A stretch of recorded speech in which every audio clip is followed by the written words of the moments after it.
Hey, Michelle, if Fester didn't want us to talk about something, he probably should be here on time and also take sensitive details off of the computer screen that we share. Oh, no. What did he leave up? Looks like a big RV deal worth $203,725. Oh, wow. That's a pretty big RV deal. Yeah. Yeah, let's see here. Yeah, it looks like it's a Class B. Looks like it's 2026. Yeah, it's got the convenience package. It's got the electronics package. Yeah, look at this. $203,725 deal. Yeah. Oh, it's got the rear couch and jump seats with all-wheel drive and the EcoBoost engine. Yeah, baby.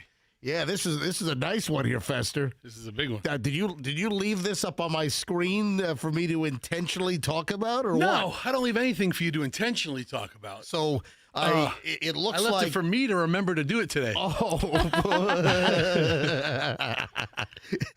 Welcome everybody. It is I. It is me. What is proper grammar there? It is I MJ or it is me MJ.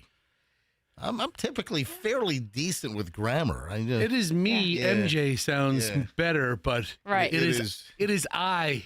It is I sounds more like Shakespearean, you know? It is I. Hey, don't close that window yet. I'm not done with your RV deal. Here. MJ, Fester, Michelle. Oh, it's Wednesday.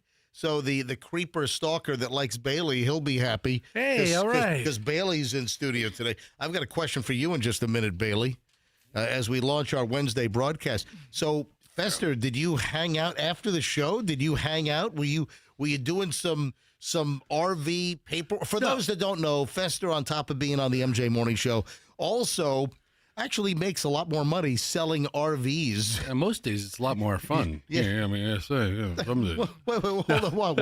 Come on. No. So, I have a customer who's ordering one of these. Yeah. So when you order them, it's like you get the menu of options. Oh, wow. Oh. Now, do you want the luggage rack or don't you want the luggage rack? Hold on. I'm looking at the options. So who makes this RV, by the way? What is the actual manufacturer? of it? Coachman. All right, and is this on like a Sprinter platform or This is on what?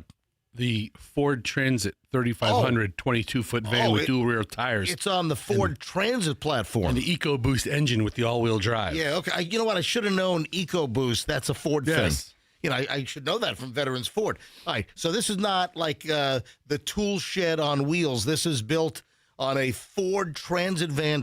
This has got to be nice. I mean, because what does just a stripped-down Ford Transit van cost? I mean, I could probably call Lorenzo at Veterans Ford and find out. $65,000. Right. I would think. Yeah, I don't know. I haven't bought one, but All right. they build them on the van, the B van, which is an uncut van. Wow. Recreational vehicle. Yeah, look at that. So it's got the convenience package. So the base is $192,000, and then you add the convenience package at $7,250. You add the electronics package at $2,175. So those are mandatory options. Okay, It's all right. like you get to opt out of them. That's from the manufacturer. You must take these options. As well as the Truma water heater and furnace. Okay, I wanted to know what the Truma Aventa Comfort 15K 110-volt AC with soft start. That's a water heater? So that's the Truma system runs the water, and this is also the air conditioning. Nice. Which you'd want the 12 volts because it doesn't run off of the generator; it can run off of the battery. What power. about the metal curb feelers so you don't scrape up your wheels? You can add them. You know, you get them added. I remember. Do you remember when we were kids? Whiskers off of the side of cars. What? I'm done with the RV thing. Okay. I bet. Listen, is this a done deal? Because if you sell a $203,000 RV, that's got to be a nice commission for you. I mean, at the end of the day, if there's a dime left over for the sales guy, we managed to put together a living, I guess. Michelle, when I say curb feelers, Fester knows exactly what I'm talking about. Yeah. When I say curb feelers, this is a throwback. What am I talking about? I have no idea. So when I say curb feelers, you have no idea. No idea. Man, it seems in the 70s. And you know what? It seemed to be like the pimp rides or, the pimped out rides. Yeah, like the Cadillacs or something like that. Yeah. And so it seemed to be, cars that like pimps actually drove. I mean, I know nothing about cars. And that's where the term or pimps, for that matter. I mean, that's where the term pimped out comes from. No, but back when we were kids, this was, Bailey, do you know what curb feelers are? No. Michelle, have you ever, as I describe this, you tell me if you've ever seen this. And I'm trying to remember the last time I saw curb feelers. Dude, this is a throwback. I can't believe I just thought of this. I mean, are there classic cars out there that still have them? I don't know. Can you go to is the J.C. Whitney catalog still around? That catalog of crap that you don't need on your car? Is that still around? So when I was a kid, curb feelers were these wires that were attached to like the bottom of the wheel well where the tires were, and they stuck out. So when you were parking your car in a parallel fashion, that would be called what, Michelle? Parallel parking? Yes. I mean, exactly. Well, you said it in a parallel fashion. I mean, yeah. It was so easy, you kind of made it hard. I'm just trying to see if you're paying attention. No, but you had these, like Fester said, whiskers, like this metal, like foot-long whiskers that attached to the bottom of the wheel well, and they protruded out toward the side of the car. Oh. So when you were parallel parking, as you drove near the curb, the curb feelers would go, so you'd hear those scrape, so you didn't jam your rims. How about you just learn how to parallel park? You got to remember now, think about it. Okay, I'm with you, but in the cities, I mean, I was in Philadelphia a couple of months ago. They're parallel parking 4 inches from each other.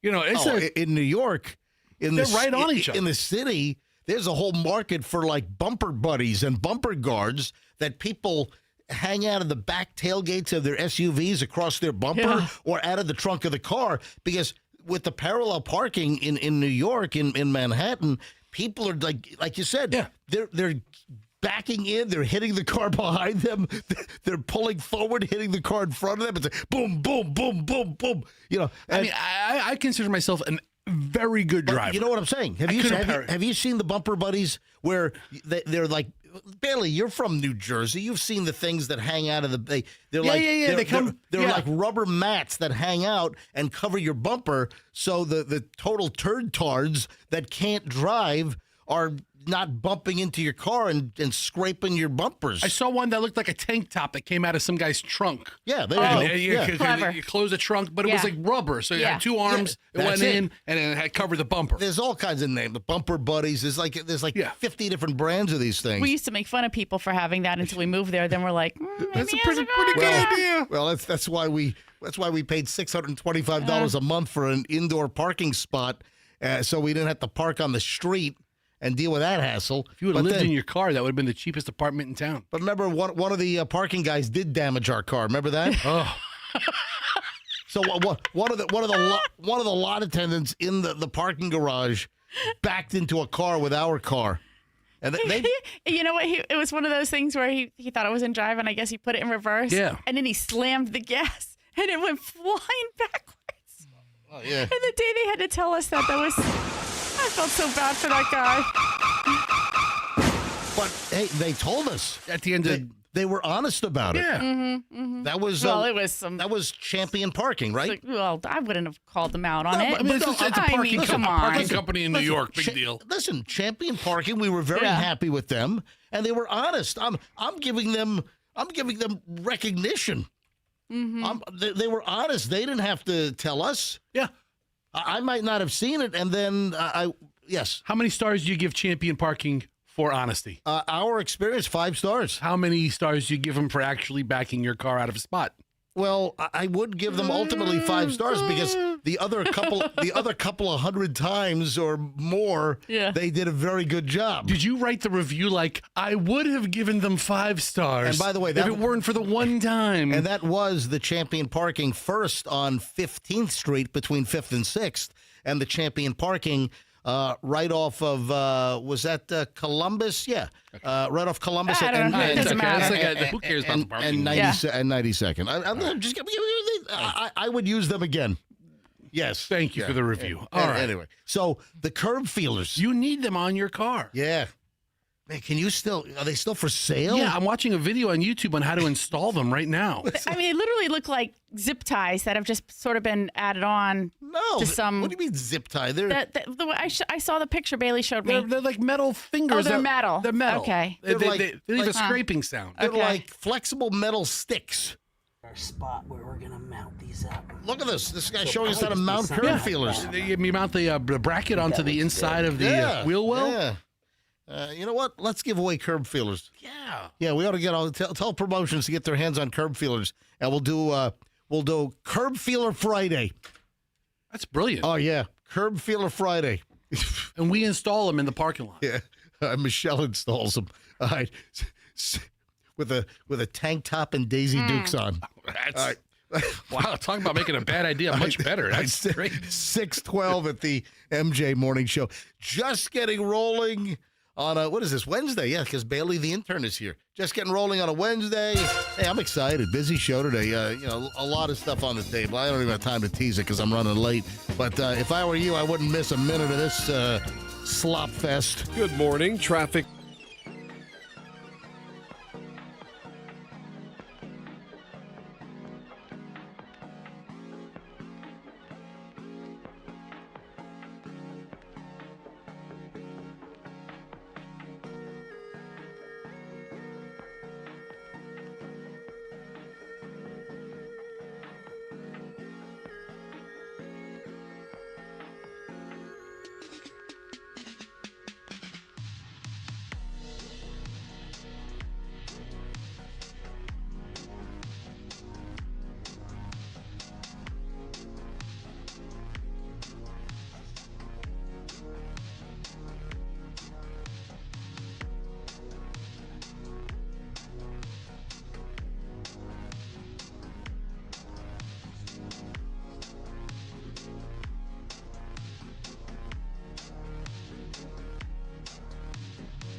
Maintain that St. Petersburg is St. Pizzaburg. That's why I have that little spoofy little sweeper after commercial rejoiner, from St. Pizzaburg. Obviously, it's just a play. And I maintain that St. Petersburg is the hot spot for the best pizza in the Tampa Bay area. Other than... I like the Colony Grill, for instance, in Tampa. But there's one in St. Petersburg. There is. That's true. But also in Tampa, I think that Grimaldi's typically does a nice job with the coal-fired pie at West Shore Plaza, which the mall is still open. They ought to pay me every time I say that West Shore Plaza is still open. I don't think they can afford you. I think what they should give you is actually space inside the mall. Because remember, Michelle, when did we do the Hello Kitty pop-up thing? When was it? That was like last 2 years ago. spring or something. Was it last year or was it the year before?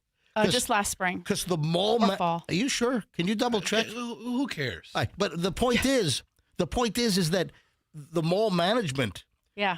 They were there because there was a big line inside for the Hello Kitty pop-up truck, which they drove into the mall. I mean, not Blues Brothers style. Right. Oh, that'd be hysterical. Yeah, unfortunately. And remember, when they finally do close West Shore, I want to reenact the Blues Brothers inside West Shore Plaza. But the point is, and then I'll get back on track. The point is that when mall management, they were standing around and they recognized me from, obviously many years of broadcasting in the Tampa Bay area.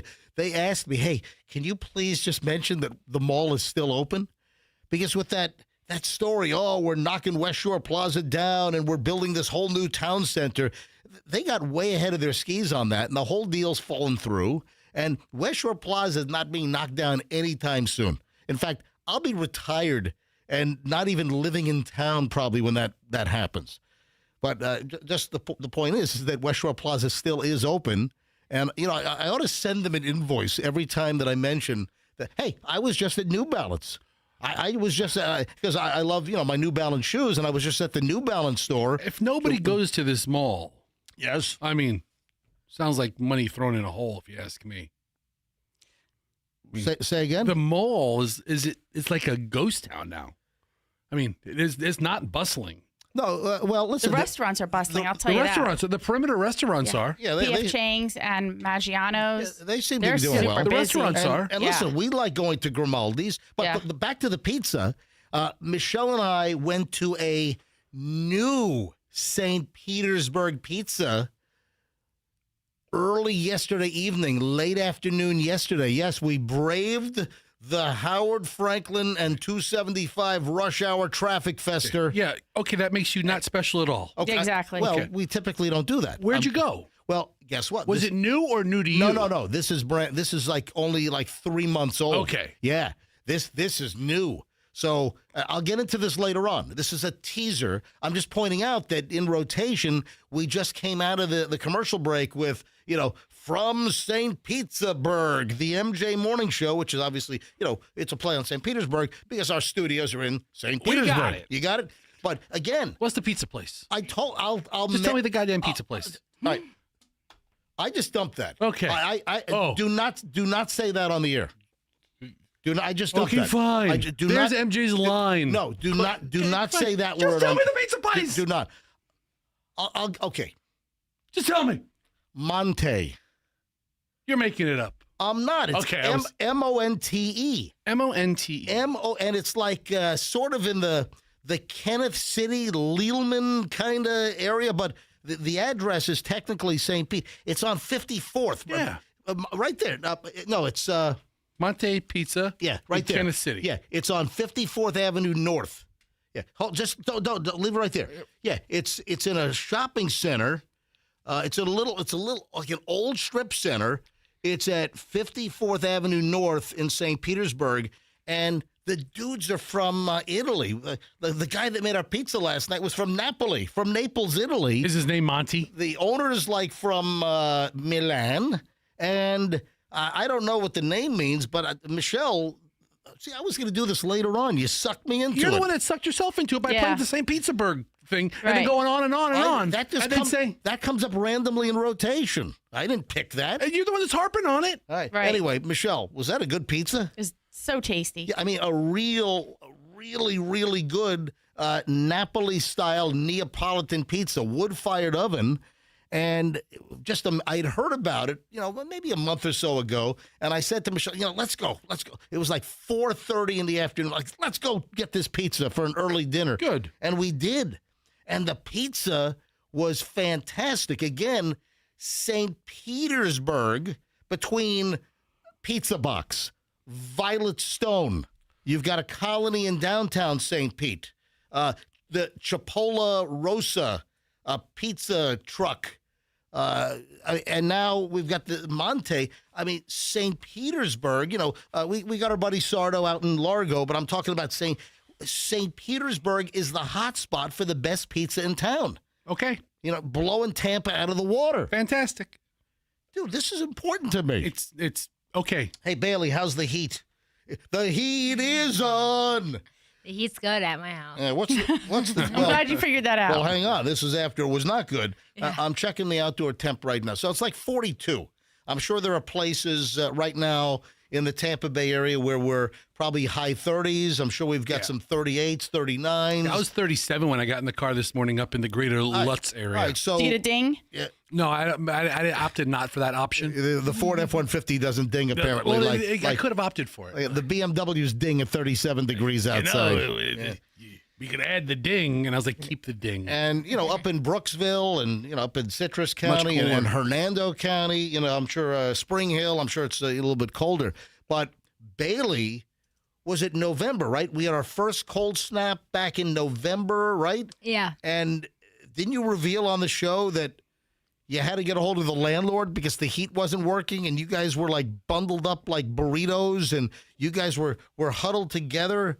All your sorority sisters, whatever the hell you guys do, you're using your body heat to pretend like, or to make sure you don't freeze to death. Yeah, our house was literally 40 degrees inside. Oh man, It's awful. Crazy. That's crazy. and you guys were trying to turn the heat on. Yeah, and we didn't have heat.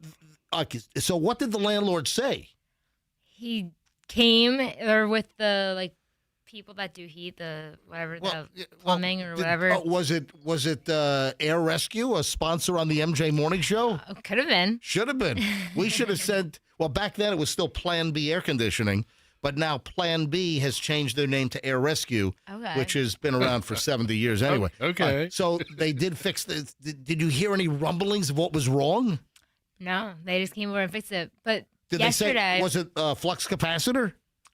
no idea. Did you hear the term flux capacitor? No. No, you sure? I'm pretty Okay. sure. All right.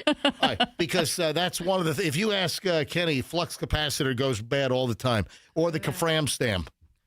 Oh. Could have been that. Did you hear any of those? No. All right. So for the latest cold snaps, and we've had some cold ones, the last weeks, your heat's been working. Yes. At your old bungalow type house. Yeah. In the Hyde Park area, correct? Yeah.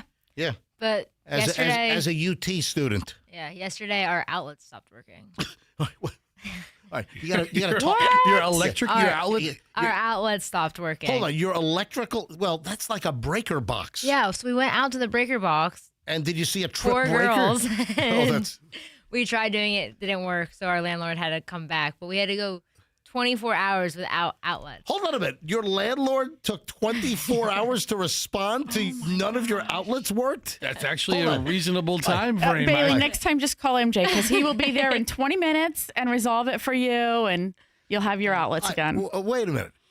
Did he go to the electrical panel and flip some switches to make the outlets work? He came over at 8 p.m. and all of a sudden all our lights came back on. Did you watch him do it? No. Why not? You needed to watch him do it so you could see what went wrong so you can fix it the next time. So next time you potentially don't go 36 to 48 hours without electrical outlets. That would have been a good idea. Yeah. What is going on with these college kids these days? What is going on with Gen Z? What, do I have to hold your hand on everything? Yes. I mean, wouldn't that be natural and normal to want to see what your landlord did to fix your problem? No, not if you're a girl and you know that you could just pick up the phone and go ding, ding, ding, ding, ding. Yes, the electricity's not working anymore. And wait a day? Well, they obviously didn't need it. It wasn't like an issue for them. At least we had heat. That's all we were thinking about. Oh my God. No blow dryer. Yeah. Oh. Phone chargers, nothing. Oh, nothing. yeah. Bailey. Oh, you're living in the Stone Ages. I can't believe you didn't watch or ask the landlord what went wrong so you guys can fix it next time. That's just common sense. That's why I don't know what happened to our heat. Right. So the heat is on. The heat's on. Outlets are fixed. Come on, Fester. The heat is on. It's on the street. I don't know the next line, but you smell my feet. Because the heat is on. Yeah. No. She never heard that song. Have you ever heard that song? No. She's never heard the heat is on. You've never heard the heat is on? That's the issue that you have when you're working with somebody. Andrew, hurry up. Put the heat is on 27. When you're working with somebody who's 22, One. 21, born on this side of the 2000s, there's a lot of things they just naturally aren't exposed to. How many stories have we had that Gen Z and millennials are really getting into the 80s hits? A couple. No, but not every one of them. Tons. No. You She's never heard Okay, of wait. You've never heard of Have you ever heard of Eddie Murphy? I think so. Yeah. Where in her life would she have come across Beverly Hills Cop from 1985? Come on. They did a remake like 2 summers ago. It wasn't a remake. It was I'm like a sorry. reboot I'm sorry. Like a sequel. sequel. It was it was like the third or fourth one, whatever Fourth. it was. Fourth one. Fourth Beverly Hills Cop. Was it Netflix or was it in theaters? I'm trying to It remember. might have been HBO. You were born in 2005, right? 2004. 2004. Okay. So Name a movie that was out 20 years before you were born, MJ, and then let's have somebody ridicule you for not knowing a movie from 1940 something. I'm going to run too late here. I can't believe I can't. Never heard of the movie or the song. No, but you guys did a really good job. It sounded exactly just like like it. I mean, it sounded just like it. I mean, you couldn't even tell the difference. No. I still didn't catch that third line. All right, so if the podcast sounds a little choppy, folks, in the last minute or so, that's because Andrew had to cut the actual music out. Apologies. So we didn't get all smacked over the head with the streaming licensing issues, blah, blah, blah. Yeah. Oh, remind me, write this down. Guys complaining about the idiot that's putting our podcast together. Yeah. Oh, yeah. No. Yeah, hang on. I'll get to that coming up. But morons in the news next. Don't move. MJ Morning Show here on Q105, 104.7 FM. How about changing the look of your home, which could get you a 194% return on your investment? That's called an ROI. Ever hear of that, Bailey? Ever hear of an ROI, return on investment? No. Now you have. Okay. What are they teaching you kids these days? All right. So if you call Banco, you can enhance the curb appeal of your house with a brand new garage door, and you can add windows to your new hurricane-rated garage door free. Right now at Banco, upgrade your new garage door with windows absolutely free. I'm not talking about Windows 11. I'm talking about actual real windows. Choose any Clopay Premium Series insulated door, any of the variety, Sleek Modern, Coachman, Canyon Ridge, and the windows are absolutely free. But you got to hurry up. This will expire March 14th. It's bancodoors.com, and, of course, any garage door service, broken spring, whatever, new garage door opener. The only garage door company, folks, I recommend is Banco. Bank on Banco, bancodoors.com, and tell them that MJ sent you. Valentine's Day is coming in hot, coming up fast. And, guys, the Valentine's surprise that you can provide for your loved one is personal, romantic, and why don't you give the most meaningful gift ever, which is beautiful jewelry from IDC, International Diamond Center. When you want something gorgeous, the folks at IDC will make sure that you have all bases covered. So a beautiful piece of jewelry along with roses, chocolates, and even a gift card for a romantic dinner. At IDC, they put together a special selection of ready-to-wear gifts like classics like diamond pendants, the diamond earrings, stunning new creations from top bridal designers. We're talking quality Italian gold jewelry, rare gemstone jewelry. When it comes to Valentine's Day, folks, give an amazing gift. Non-commissioned salespeople, the best value, the best quality. I mean, the ratio is the strongest value to quality ratio. It's IDC, family-run, Tampa, Clearwater, Lakeland, Sarasota. For Valentine's Day, International Diamond Center. And tell them MJ sent you. Traffic's on 637. Morons of the news next.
They're on. MJ, Fester, Michelle, it is a Wednesday, so Bailey, the University of Tampa intern, is in the house. We just heard something else that we got to get to later on. We got a Bailey, the intern, UT dilemma, another UT dilemma. We'll get to that later on. You ready for some early morons in the news? Let's start in Oregon. All right, then we'll bring it on home. All right. We'll start in Oregon, then we'll bring it on home to Florida for some Florida morons in the news, some flow-grown morons. Oh, that's good. We ought to do flow-grown. Do you still see the stickers on the back of mostly pickup trucks? Yeah. The flow-grown. I feel like I don't see them as much. Yeah, maybe you're right. Maybe people are less flowish. Yeah. Flow-growish. Less flow-grown. Less enthused about that. I mean, the state pride, hey, I'm all for it. But Flow-grown. Michelle, you've seen the stickers, right? I don't think so. Come on, FLO, and then it's grown. Yeah, meaning that what you're a Florida native. Hey, Julian and Chloe, our kids, they're flow grown. They should put them in the back of their cars. I need to get Chloe the whole the window sticker flow grown setup. I can order that. Yeah. Why don't you order it? Let's send it up to Chloe, and she can put it on her back Mazda CX-5 window up in Connecticut at law school. She could drive into law with the big flow grown on the back. What do you mean? I just mean All right. So let's start in Oregon. Man arrested. That's the beaver state. So back there they have like beaver grown. Beef grown. Beef grown. Overgrown beaver. Whoa. I mean, it's a lot of timber in that town. A lot of forest. Is there? Is there, Fester? Listen, if you think so. If you get a big fat beaver, that's maybe gorging on maybe a lot of trees. Well, or maybe going to people's houses and eating through the garbage. Oh, domesticated you beaver. Get a big fat beaver, exactly. Overgrown beaver. Those overgrown domesticated beaver. Yeah. Ooh. All right. So out of Oregon, guy being held on $1 million bail after a frightening shootout on I-5. That's Interstate 5. Several agencies, including the Oregon State Police, responded. This is last Thursday morning to reports of shots being fired from a moving truck. Police were able to arrest the guy. They later identified this nut job as Charles Glenn Simmons, a 53-year-old. According to court documents, a man told police Simmons approached his vehicle and yelled, "Are you loyal to this country?" Did he have a beaver grown sticker? Because that would indicate an Oregonian is pretty loyal. Beef grown. Yeah. So he then began pounding on the window with a pistol and fired 2 shots at a passenger who took off running from the vehicle. They're like, this is a crazed maniac. A passenger opens the door, starts running, and this guy starts firing shots at the 2 shots. Luckily, the person wasn't hit. 2 other witnesses then told police that this dude attempted to carjack them, including a man who said that Simmons then rear-ended his vehicle. Man, this story's got everything. Did he answer the question, though? An ambulance driver then said Simmons tried to take his Bambulance following the rear-end crash. So an ambulance shows up after the crash, and then this crazed guy now tries to steal an ambulance. Are we keeping track here? We might, I didn't think I needed to at first, but now I wish I did. We need a whiteboard. Didn't you want to put a whiteboard in the studio? I did. Yeah, that was goofy. I don't need a whiteboard in here. I don't need a chalkboard or whiteboard or I don't need that. I just wanted to draw wieners on it and see how long it would be before somebody would erase them. Another man told police that he was walking on the shoulder of I-5 when this Simmons guy drove up and asked him if he was a U.S. citizen and told him to get in. Are you a U.S. citizen? Yep. Get in. Get in. We're going to ride together tonight. The man hesitated, and police say that's when Simmons fired a shot at him. What the hell is going? This guy is a mental case. He jumped the center barrier of the freeway to take cover. So what Wow. According to court documents, Simmons had to be sedated after he was first taken to the hospital after they finally got him into custody. He was agitated, making statements that police were violating the Constitution, were traitors to the nation. He also told police that he could smoke more weed than Willie Nelson. I mean, that's the reason why I did the story. I mean, listen. He told the cops, I can smoke more weed than Willie Nelson. Willie Nelson's on the Mount Rushmore of weed smokers, right? And you know what? All of these people on the road again. I can't wait to get shot on the road again. My God. Clearly, this guy was like, tripping on something. More than weed. Yeah. Apparently, he said that he smoked more weed than Willie Nelson, and he was taking Zoloft to treat PTSD, and that he had apparently some mental health disorders. That's a good line, though. Next time you pulled over, tell the police you smoked more weed than Willie Nelson. All right? So the Huffington Post actually did a story 2 years ago about who belongs on the Mount Rushmore of smoking weed. Oh, really? Oh. Bob Marley, Snoop Dogg. Who are they? Bob Marley, Willie Nelson, Snoop Dogg. Yeah. I got look at that. And whoever this white guy is in the corner. I have no idea who that is. I don't know. Some other, well, I'm sure the story says who the other guy is. I just got here. Yeah. All right. You just got here? I just got here. Just got to the place. Oh, one more before I bring it home to Florida. Massachusetts man sets his home on fire trying to melt ice with a blowtorch. Massachusetts guy set his home on fire. He's trying to use a blowtorch to melt ice that was clinging to his roof that he couldn't knock off. The homeowner in Milton, Massachusetts. Oh, thank God you've blowtorched. Decided that he needed to, take it up a notch, get a little creative. These ice sheets that were cemented to his roof. So he whips out his blowtorch, scales a ladder, and then starts blowtorching his roof. I can see how that looks like a good idea at first. After a few minutes, his roof caught fire. The roof is on fire. You don't need no water. The man was able to slide off the ladder, rushed and called 911. Firefighters arrived. The attic was entirely consumed by the fire. Oh, my God. I'm looking at this guy's house. It's a big northeastern house. This guy wrecked his house. This whole half of the... Let me blowtorch the ice off my roof. What a schmuck. Total inferno when the fire department shows up. The neighbors who were... they were like, what the hell? They told local TV station WCVB, which is a Boston channel, the whole roof was consumed in just a matter of minutes. Yeah. We pulled the gutter off that side of the building thinking it was going to be a light fire. The whole attic was fully involved, according to the Milton fire chief. Oh, what a dope. Yeah, the chief says, don't blowtorch the ice on your roof. Get professional help for ice and snow removal on your roof. That's sound advice? That is very sound advice. And then there was another story, and I had it in the pile.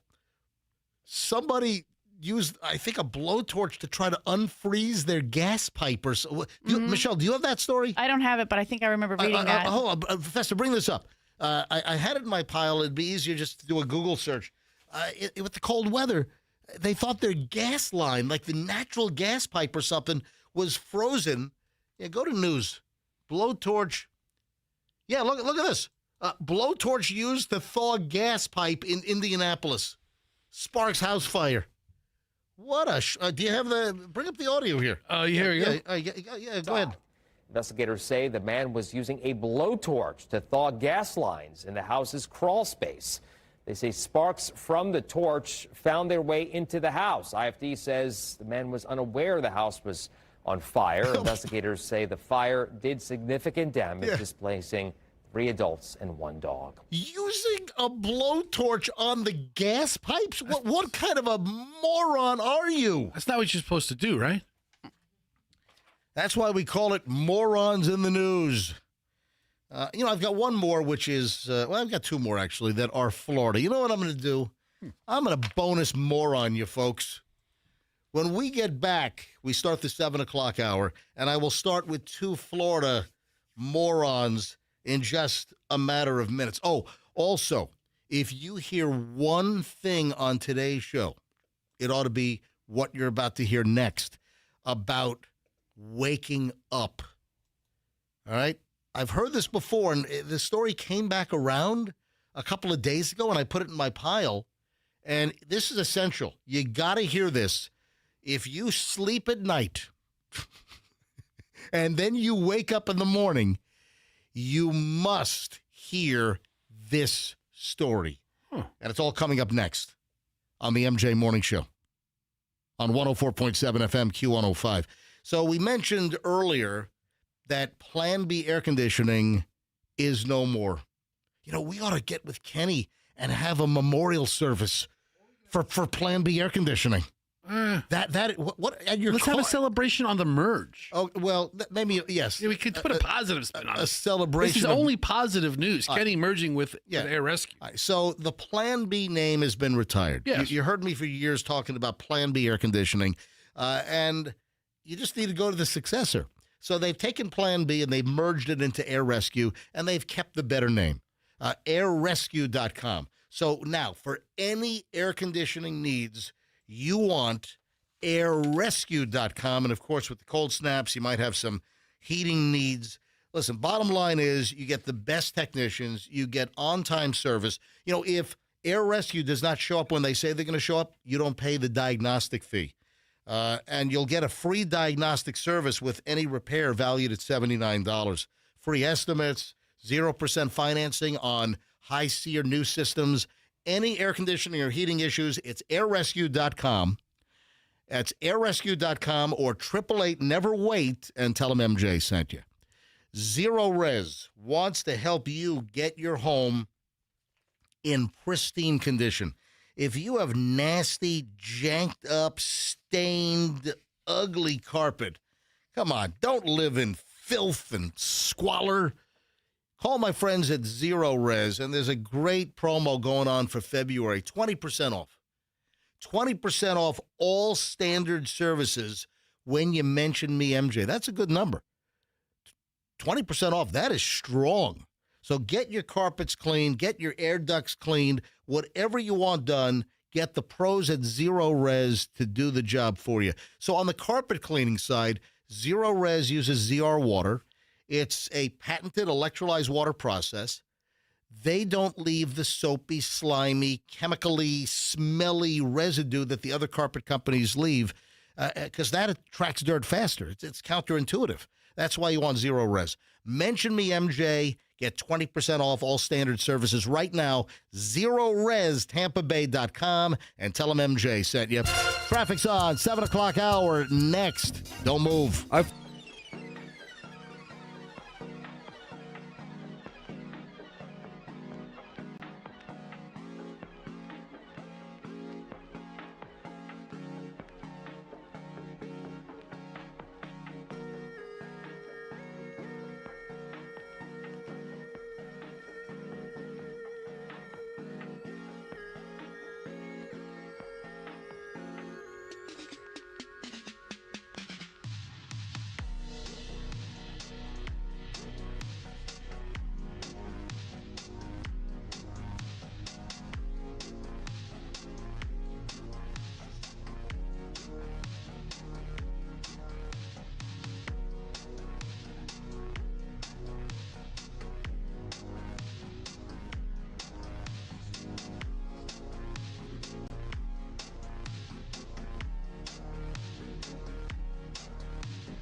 Couple of bonus additional morons in the news. And then if you happen to sleep and then wake up in the morning, some of you might be participating in that particular activity. But this is only for sleepers and waker-uppers. Yeah, so if you sleep and then you wake up, you must hear what I'm about to deliver to you. This could be the most important information that you get today, this week, maybe this month, maybe this year.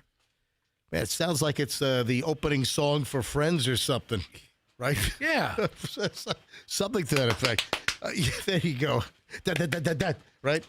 Oh, update, Florida morons in the news story. Do you remember the principal on the other side of the state that had the drinking parties for underage students? Yeah. Remember that story? Yeah, baby. All right, so this is over in Cocoa, Brevard County.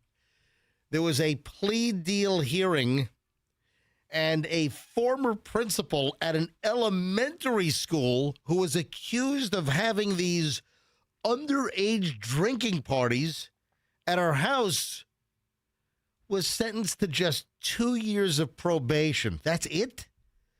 Former Roosevelt Elementary principal Elizabeth Hill Brodigan, she was arrested last year. We did the story. Mm-hmm. When they found more than 100 teenagers underage at a party that were drinking. You know, most of them were drinking. And she was supposed to be sentenced a couple of weeks ago, but Judge Catherine Spiker wanted to allow teens at the party to testify in court if they wanted to. So the plea and the sentencing hearing was postponed, right? Ultimately, the prosecutors for the state in Brevard County said the teens did not want to take the stand. So a fired Roosevelt teacher, remember it was the principal? It was two teachers. Yeah. No, it was the principal and one teacher. Yeah, okay. And they had some kind of, and they were at an elementary school, but they were hosting like these drinking parties at the principal's house for like middle school and high school students that were all like 14, 15, 16 years old. Man, it's nuts. So that's really called bonding with your administration. One of the fired teachers that was in on this debauchery, her name Carly Anderson, was also at the ex-principal's house during the alcohol-fueled, they called them white lie parties for some reason. One girl got a DUI driving away from the party underage. Another kid was taken to the hospital, passed out drunk. And the principal only gets 2 years of probation. How the hell do you not do jail time for having, and plus the elevated level of responsibility as an educator, a principal? This is reprehensible behavior. Michelle, you're a former prosecutor for Hillsborough County. Thoughts? I think that she probably should have gotten something a little more harsh. I mean, you're entrusting her with your children. Well, she didn't do it at school. No, but how many parents knew the party was even going on? Probably none. But hang on a minute. Would she have gotten jail time if it wasn't older kids and she had parties getting like third and fourth graders drunk off their ass? That sounds like a different case altogether. Jeez. Yeah. So, I guess the judge, Judge Spiker? Yeah. So this is bizarre.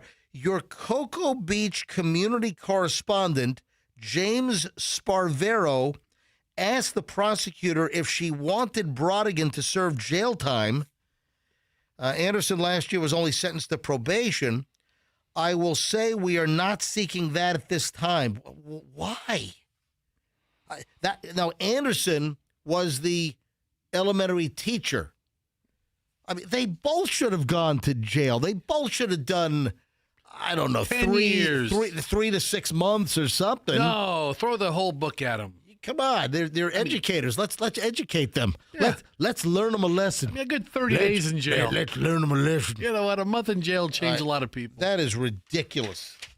I mean, what does that say to other principals and teachers that want to have big drinking events with 13, 14, and 15-year-olds. Sounds like a green light for Miss Higgins. What kind of message does that send? That's right. Who's Miss Higgins?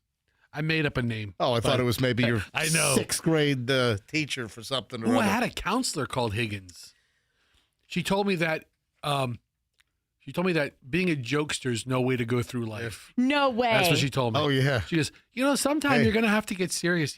What was her name? Being a jokester. Where is she now? Yeah, I think she's dead. What was her No, name? we need to look her up and let her know that being a jokester Hold is on. really paying off for you. Well, I'll let her know that she was probably right. What was her name? No. I think it was. Come on. It was Higgins or Higgy or something like that. But Which school was this? it was my high school. This was at Dixie Holland? And she's like, you going through. She was a lovely lady, but she's like, Hold on. Did they still have the Dixie and Dixie Hollands? in the 90s, yes, they. No. Right now, what is the No, name? they cut the dicks off. They Dixie off. They de-dixed the Hollands. Right. It's just Hollands High School. It's in there was St. an Petersburg. there was an appendectomy. Yeah.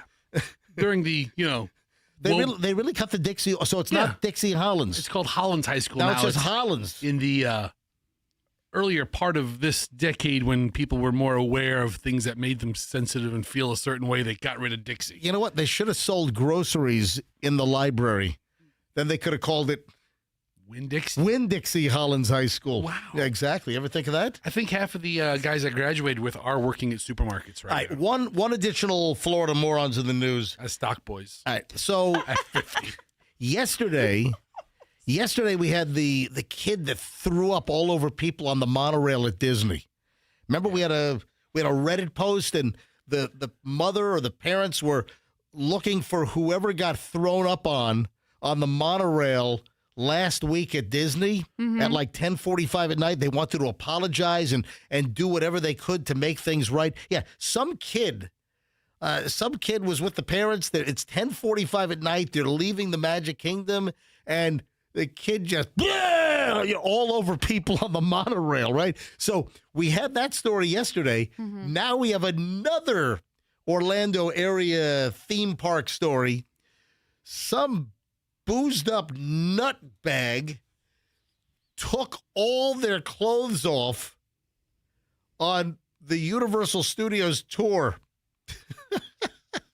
Tour of what? Yeah, this happens to be over in California. So this is I said Orlando area, but this is actually California. So the throw up that was at Disney here at Lake Buena Vista locally or semi locally. Yeah, this next one, Universal Studios tram tour took a little turn over the weekend when a drunk tourist, so some boozed up, drunk off his butt tourist, took off all their clothes in front of about 150 visitors, including families with kidlets. Caught on video. Festa, look, you found the video, right? I did the whole news report on it. Yeah, go rewind this thing. This is from KTLA Channel 5 in Los Angeles. Where naked people come first. Breaking news now. A KTLA. tram tour at Universal Studios comes to an abrupt stop after a man removes his clothes during the backlot tour. It happened yesterday on the tram carrying more than 150 people. The man jumped off the tram and started disrobing, which brought the vehicle to an emergency stop. Passengers say the man appeared to be, well, under the influence. Security guards detained the naked man. The other park goers on the ride were given express lane passes. Oh, wow. So the guy is dangling out. The guy's naked, and all the people on the tram, we apologize for the inconvenience, and they got, like, front of the line express passes to go on rides at Universal Studios in California. I mean, if they held you up for 30, 40 minutes, let's get you to the front of a couple of lines. They got bonus tickets. Bonus tickets. Yes, I'm sorry. Maybe. Little Freudian slip there. It's all right. Yeah. Or was it? Was it? I don't know. Are you ready for? Do I have you intrigued? About the sleeping, waking up thing? Yes. Is anybody intrigued with my little promo teaser? If you sleep and then you awake, that you need to listen to this. I've heard this before, but this story popped back around. I'm like, you know what? I don't know if we've ever talked about this on the air. And this could be the most important thing you hear today. What do you do, Fester, when your alarm clock goes off in the morning? When your phone, most of us use the phone these days, instead of the old-fashioned, alarm clock or whatever, or I'm getting clock tired radio. just thinking of it. No, you wake up with a phone, right? Is that I have an Alexa device that Yep. wakes me up, Mhm. and I have a phone device, Right. which is the phone. Bailey? What do you use? Use the phone to wake you up? Yeah. Okay, you don't have. Have you ever had like an old-fashioned alarm clock I don't think so. No. or a clock radio? Do you even know what a clock radio is? No. No, Bailey, the intern, folks, from UT. So here's the deal: when your alarm clock goes off or your phone alarm goes off, the worst thing in the world that you can do is what? Hit the snooze alarm.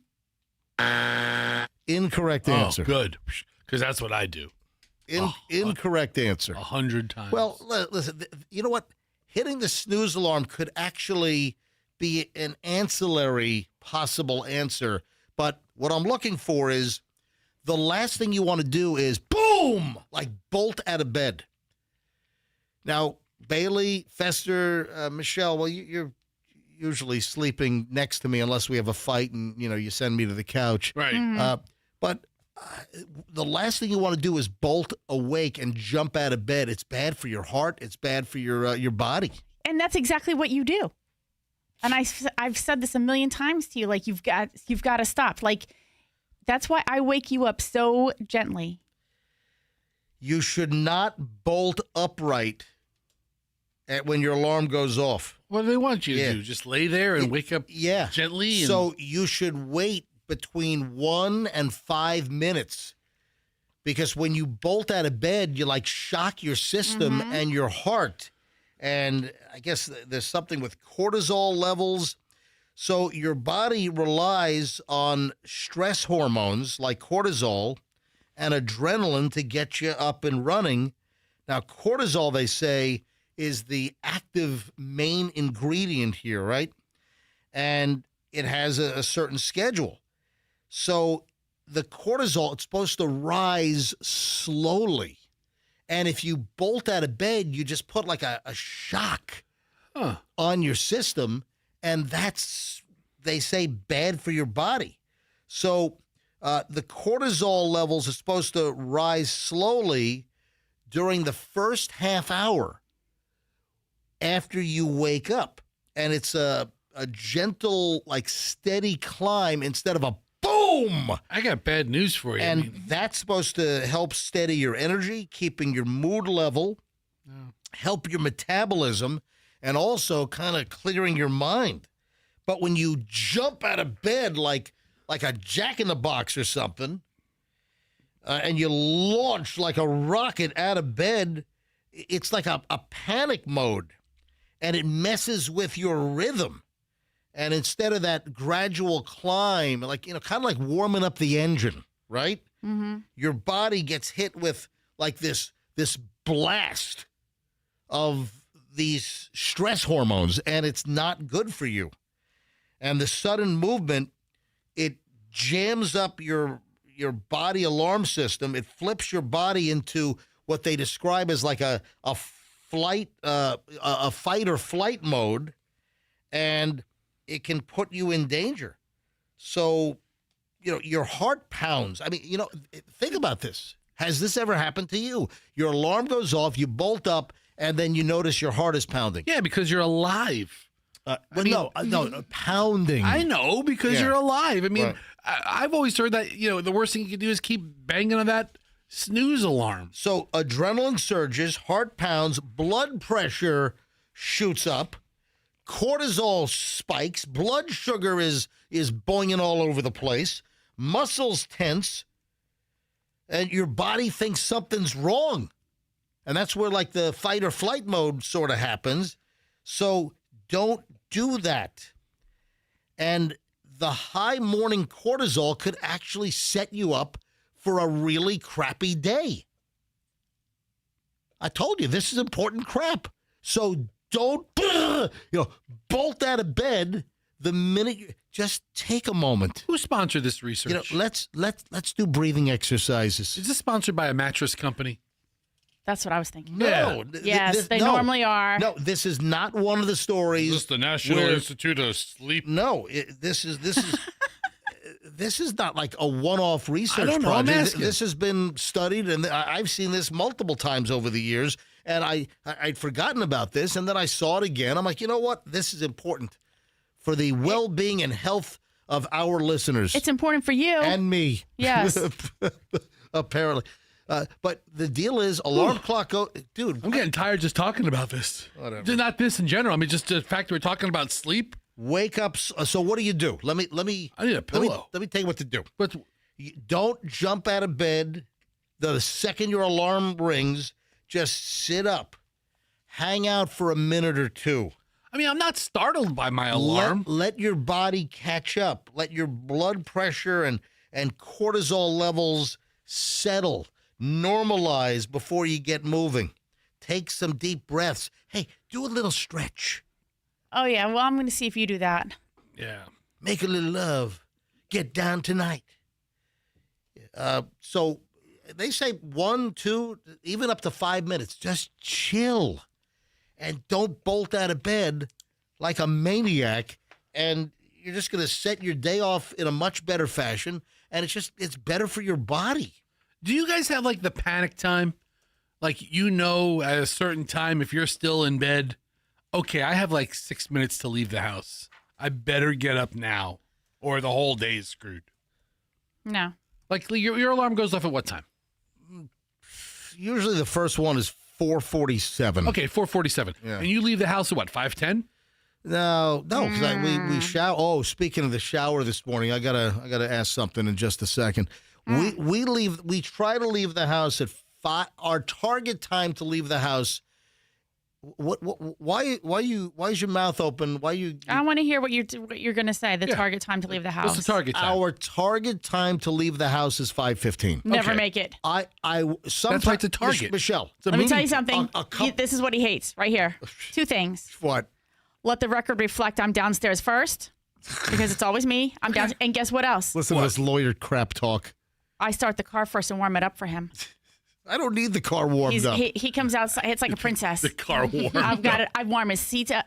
I put the steering wheel heater on. Everything. No wonder he he comes doesn't out have to- he comes out like 5 minutes later. I'm already in the car. Like reading news stuff and Yeah. got a list of stories to read to him. It's all toasty. Yeah, but between like 4:47 Yeah. when your alarm goes off, do you ever like lay in bed and you look and it's like, oh my God, it's 5:01? Nope. Oh my God, it happens to me all the time. Happened to me this morning. Toasty. Oh yeah.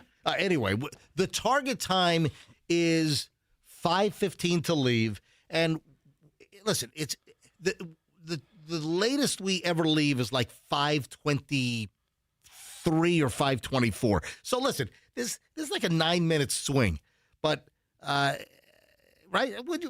We average probably 5:19. So 4 minutes past 5:15. I don't know. Oh, it's terrible. There was a couple times it was like 5:23. All right. So, washed my hair this morning.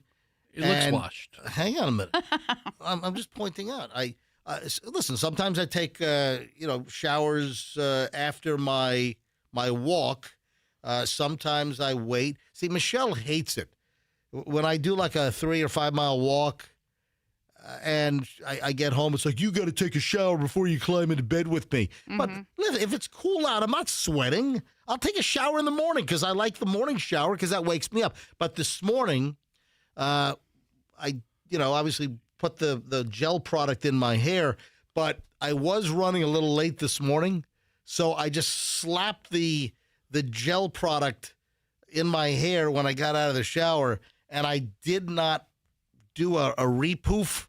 I did not do like a curl pullout. So I don't know if you see me on MJTV this morning, is anything out of place? Because people complain if I have some kind of rogue curl You do hanging down my forehead or something. You're full of rogue curls today. It's hanging down on your forehead and looks like you've been submerged, like kind of like what you do to a cat. Have Like you had, when a cat jumps in a pool and He it looks comes like out. a wet cat. I'm not promoting submerging cats. But so I want to clarify that. But he looks like a wet cat. Have you had any complaints? Anyone pointing out? Yeah, I haven't yet. Tell MJ to fix the rogue curl that's hanging down his forehead. I have a feeling we just opened the floodgates. Yeah, we might have. All right. Hey, what was my teaser? About people who sleep and then wake up when you just did it. No. Hey, Andrew, what was my teaser? Oh, the one. Yes, I forgot my teaser. Oh. Yeah, so I think I have an 8 o'clock teaser, and I forgot what the hell it was. Hey, when we get back, we start an hour and 20 minutes of nonstop MJ. Latest on Savannah Guthrie. The whole Savannah Guthrie took a kind of a weird twist yesterday with Savannah Guthrie's mother. Is that real? Twist? We don't know. I mean, this is bizarre. The latest twist in the Savannah Guthrie's kidnapped mom story is insane. So we'll get to that coming up in just a bit. Stand by. And we got a lot because we do an hour and 20 minutes of nonstop MJ. No one does this. It's nonstop content and entertainment. And it's next on the MJ Morning Show on 104.7 FM, Q105. So stand by.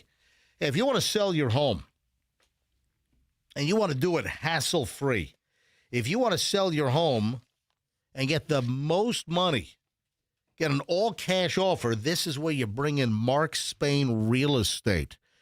Yeah, guaranteed offer, no stress, no open houses. I mean, none of that that pain-in-the-butt rigmarole. MJ for Mark Spain Real Estate informing all of you listening here in the Tampa Bay area that if you want to sell your home, get a hold of Mark Spain. In fact, the Wall Street Journal and Real Trends have consistently named Mark Spain Real Estate as a top real estate team in the United States for closed transactions for 9 years running now. This is a no-brainer. You know, the list of satisfied clients, over 72,000 homes sold, right? And here's Richard. Richard says, Mark Spain Real Estate performed a miracle for me. I was very pessimistic after another realtor failed in selling my home over a 6-month period. Mark Spain Real Estate had an offer within a few days. The process could not have gone smoother. When it comes time to selling your home, folks, Mark Spain Real Estate. Go to markspain.com. Get a guaranteed offer on your home today. markspain.com and start packing.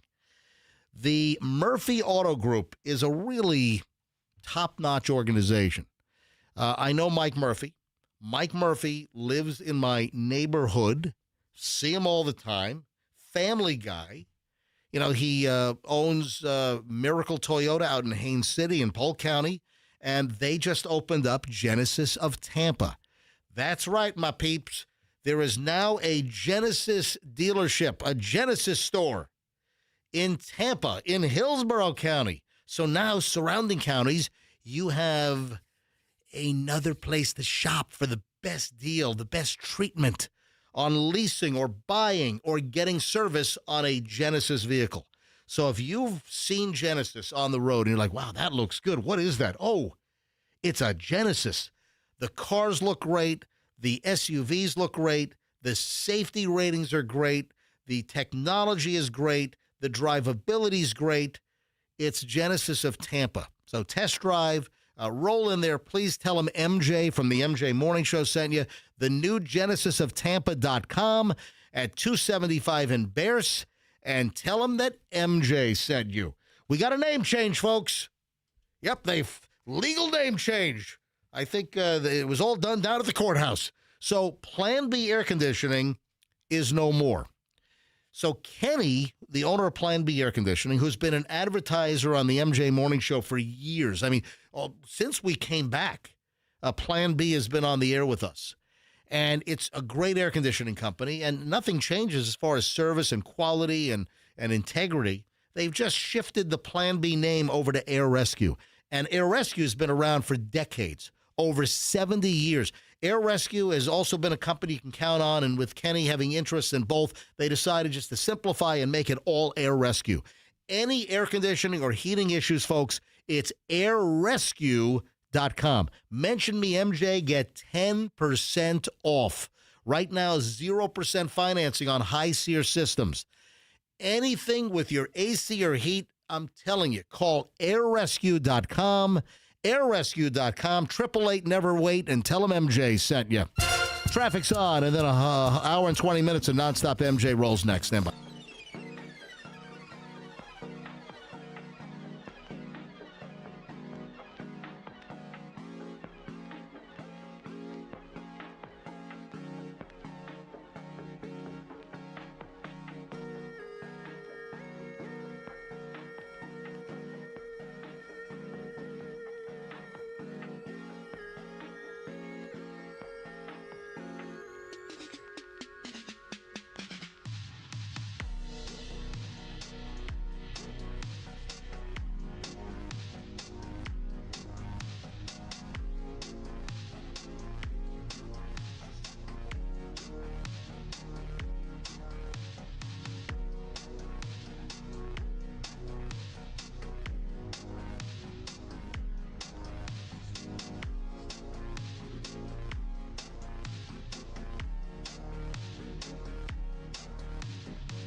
Show running a couple of minutes late, but hey, don't fret, don't fear, don't worry. You'll get all the hour, 20 minutes plus of nonstop MJ.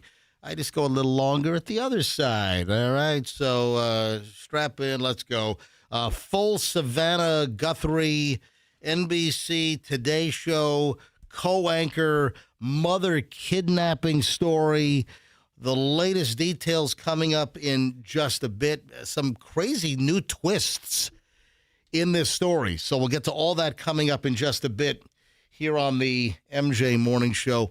Of course, we're in Super Bowl week. All the lead-ups. What are you doing? Fester's like whipped his headphones off. What's up? No, I think I heard something playing in the studio, but maybe I didn't. I thought as a What are computer you hearing? is the I don't know. TV Hold on, completely muted? I mean, is it on like a 2 where I hear like a little murmur of it? I don't know. I thought I heard something, but I didn't. You could hear a pin drop, and there's nothing. There's nothing in this. Well, That's what's so surprising. I can't hear anything. Hearing voices in your head right now. I hear like a little murmuring in the background. I thought it was like the TV was had like a super crazy low volume. There's no murmuring in the background. Then I'm hearing things. I mean, with my tinnitus so bad. Yeah, with my tinnitus so bad, I have no idea what's happening around me half the time, and I can't believe I'm hearing something. You have tinnitus? Oh yeah.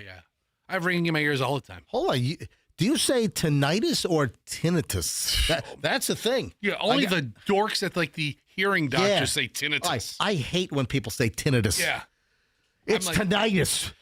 All right, we're going to raise your hand on the side of the ear that you hear the tone in so we could gauge your tinnitus. I'm telling you right now, no, it's tinnitus. Yeah, it's tinnitus. The ringing in the ear is tinnitus. If you say tinnitus and Fester hears you, he's going to punch you in the throat. The problem is, first I have to hear you, which I don't hear much. Hey, can you set me straight on something? What? So this is Super Bowl week, obviously. All the events leading up, and all the press is going to get cranked up. Really, today, I think Wednesday is really kind of the day where a lot of the activities begin leading up to the Super Bowl this Sunday in San Francisco. What's the betting deal in Florida? So I know, I had a story yesterday about, how many billions and billions of dollars that Americans are expected to wager, during the Super Bowl. Can you just take a second? We've got Hard Rock Bet. Right. And of course, that is like apparently the only legal betting in Florida. But did that just change? I don't. Okay. Were you able to legally bet with DraftKings and what's the FanDuel? Yeah, FanDuel. Were you legally able to do that? I got to be honest. I meant to research. I don't sports bet, so I don't have these apps on my phone. If you want a sports bet, then hey, more power to you. Life, liberty, and the pursuit of happiness. I have a close friend that's a degenerate gambler. Okay. And they gamble on everything. I mean, hold on a minute. I don't know if they're using the Hard Rock Sports app or if they're using FanDuel or what. But I know a couple of guys who in Florida. I thought that the Hard Rock sports betting is the only thing that's legal. But was there a date that became the only legal betting, and that FanDuel?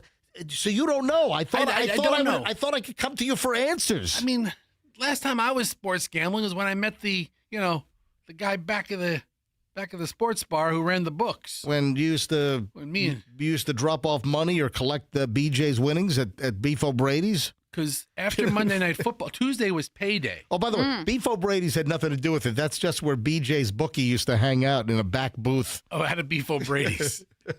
I think that Beef O'Brady's is gone now, by the way. Hey, but Andrew, turn your mic on. Do you have any idea? Maybe I need to go to phones on this. If I only knew. The Super Bowl is this weekend. I had a story like yesterday or maybe it was Monday that Americans are expected to bet like almost $2 billion. Yeah, the betting is insane. It's not like it's legally. That number actually sounds low to me. Yeah. You think so? Yeah, that sounds low. Andrew, do you know the logistics on sports betting in Florida? Now, Andrew, you know what?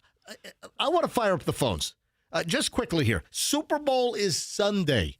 Huge betting day. You've got all these online betting commercials that we see. It's like the only sponsor now. Every commercial break, it's gambling. Who can explain? Is Hard Rock? Hard Rock is the official sanctioned, or because of the Seminole tribe and the gambling covenants and the laws in Florida. The Seminole tribe has obviously the lock on casinos, and of course the online betting, the sports betting. But where does that leave FanDuel? But FanDuel's not a casino. No, I'm talking about the online betting, dude. I'm not talking about. I'm with you. I'm not talking about a sports book inside a casino. I'm talking about the actual online betting. So in Florida here, listen, I'm pleading ignorance. It's not often that I ask our listeners to fill me in legally. But where does FanDuel and where does what was the other one? DraftKings. DraftKings. Where do they come in? All right. If somebody wants to womansplain me or mansplain me, anybody, let's go. Or kidsplain me. You know what? If you got a talking infant and they know, have them infant-splain me. All right. 800-990-1047. 800-990-1047. As a Floridian, what is the legality? All right, so hold on. Bailey, the intern, have you done some quick research here? No, but all my friends use BetMGM to That's sports another bet. one. That's another one. So your friends do BetMGM? Yeah. And then I think I saw one for Caesars.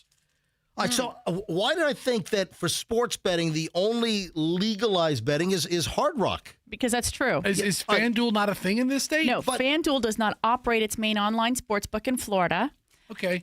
You can only, Seminole Tribe does hold the exclusive rights to statewide mobile sports betting. Yes. However, Floridians can legally use the FanDuel racing app or FanDuel Face-Off for skill games. Okay. So it is just the... All right, look at the phones. Phones are exploding here. If you would like to weigh in on this, just quickly, because I got to move on. But listen, this is a big week, Super Bowl Sunday, and there's tons of wagering going on. I'm just curious. 800-990-1047. 800-990-1047. Right, hold on. Stop. Yes. Take your headphones off for 1 second. Hey. All right. Hey, girls. The over-under is 4.5 on the calls MJ's going to take. What do you think? Dude, I can still hear you. What are we talking about? All right. Let me going to take over or under 4.5 calls. All right. I mean, are you blocked? If your IP shows up as a Florida IP, are you blocked? If you're not using the Seminole Hard Rock sports betting online. All right, let me grab Scott in Palm Harbor. Scott, what's the story? Can you please explain me? Hello, Scott. Scott, are you there? Absolutely. Yeah, Scott. Yeah, go ahead. Explain to me. I'm there. All right, go. Scott. So in Florida, it's all. Can you hear me? Yeah. You see, with the new digital phones, there's a latency, there's a delay. It's not like the old analog, which was instant. So it's like a. All right, help us out here, Scott. Go, Scott. Sorry about that. No so problem. whenever you go onto one of the sports apps, it's going to use GPS, and you have to have it enabled. And if you're not in Florida, you can't use anything else but Hard Rock. However, all these different sites are coming up with markets. So if you go to Fanatics Markets or some of the other sites, you can now use their app, which is a different way to get around the sports book, because it's not a sports book. It's actually a market-based, like Kalshi or Free Markets or something like that. Oh, okay. I got you. But they do track you, and they will block you. So I've been seeing a lot of commercials for Kalshi, and I don't know exactly what it is. Well, Kalshi and some of these, there's a name for it. It's this new betting where you can bet on anything. It's like, what color tie is the president going to wear on Thursday? You have these new markets. There's a term. Michelle, what's the term? See, there's a term for these like new betting markets. Hey, Scott, thanks for the call. Let me grab Holly in Spring Hill. I'm just going to take a couple of calls on this, then we're going to move on. Holly, welcome to the MJ Morning Show. Hi, how's it going? Going well. All right. Well, I was just calling to let you know, yes, you are correct. Hard Rock is the only legal betting app that you can use. Yep. Other ones are not authorized as of February 2026. So, but there are ways around it somehow. People do it every day. Well, I guess maybe VPNs or something, or I don't know. Mm-hmm. Yeah. All right. Hey, thanks for the call. I appreciate it. And one more. I'll take Eddie in Pinellas Park. Eddie, hi. You're on the MJ Morning Show. Welcome. Hey, good morning. Just calling to comment on the sports betting. Yeah, go ahead. Hard Rock is the only legal sports book in Florida. Yep. But I know like FanDuel and DraftKings, a lot of them use credits. If you're not in a sports betting state, you'll put the $5 in, but when it says you'll get $150, you're getting $150 in credits.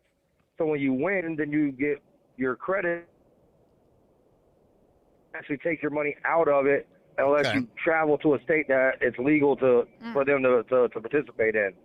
So yeah, you're just betting credits. The Hard Rock, you can pull your money, your real cash. Yep. So that's like the commercials I see now, where it's like bet $5, get $300 credits. Well, that was the whole campaign for Hard Rock was legal in Florida. Remember that? Yeah. All right. So the new markets, it's like the poly market. There's the latest thing in betting and gambling is just betting on like anything, and like what's going to happen, world events. I mean, it's bizarre. I mean, the weather. Yeah. So it's called like poly market.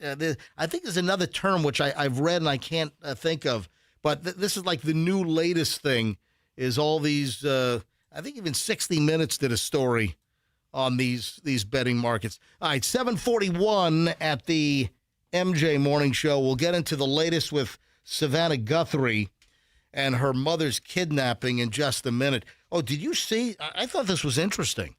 And, Michelle, we haven't been there in years, and I want to see if you know the last time we were at this place.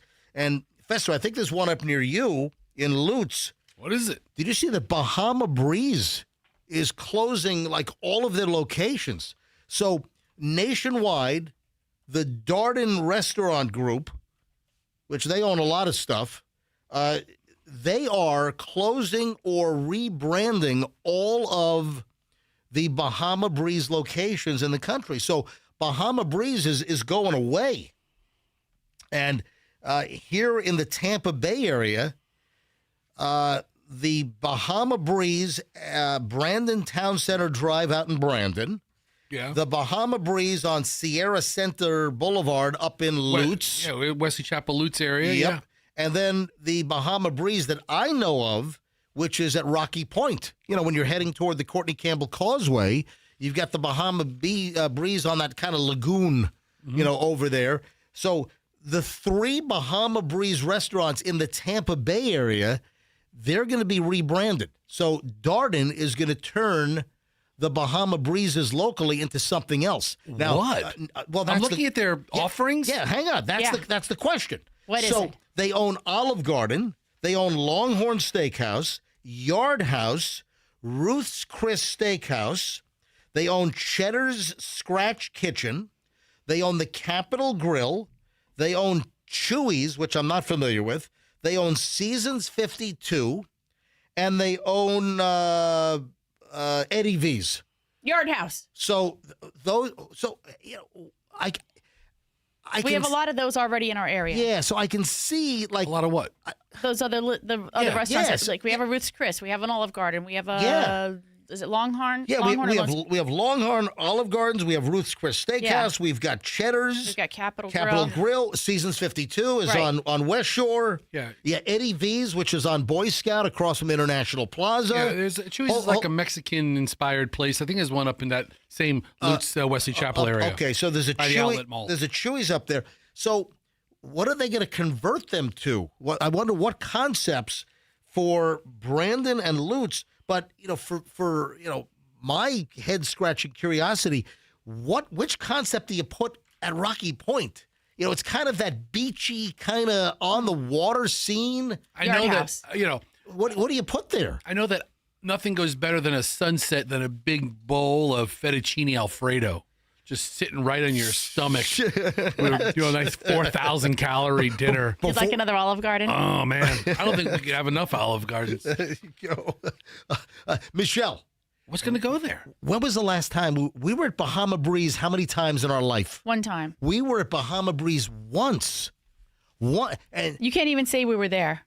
What? You didn't get out of the car? No, we were there. We didn't go in. Oh, that's right. Would you stay at the bar? Oh, wait a sec. No. Breaking news update. Wait, we didn't actually eat there. No. They turned Kelly Ring away. We were with Kelly Ring of Fox 13. So Kelly and Eddie, was it Was it just us, or we had another group with No, us? it was 6 of us. Do you remember who we were with? I think it was probably Paul and Marianne. Oh yeah, I think it was the 6 of us. I think it was Paul. We were trying to like hustle our way in. Yeah. It was a long line out front, and so we said, you broke the rule. I mean, everybody's "No, waiting we in didn't line. break the. No, we didn't break the rule. Kelly Ring broke the rule. We made her. News, breaking news, breaking news. We were like, Kelly, you're the most recognizable one. You go in. Yeah, you go up there.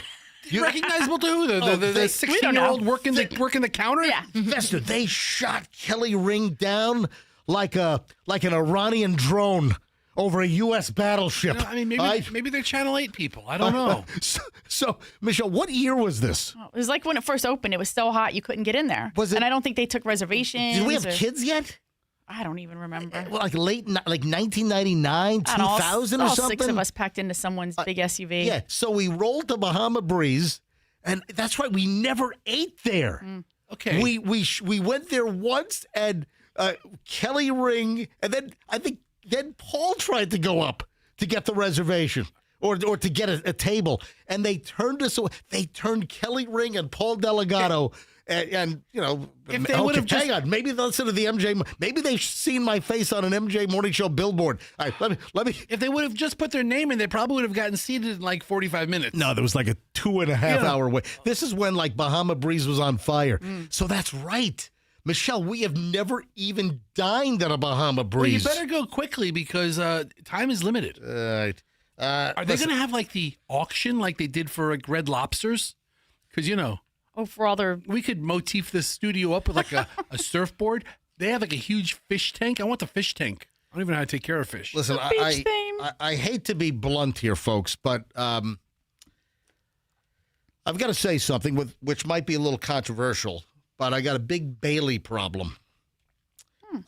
Bailey is a conniving, thieving biatch. All right. Oh, it's not you, Bailey. It's a different Bailey. Oh. And you ought to be angry. So this is not Bailey, our intern.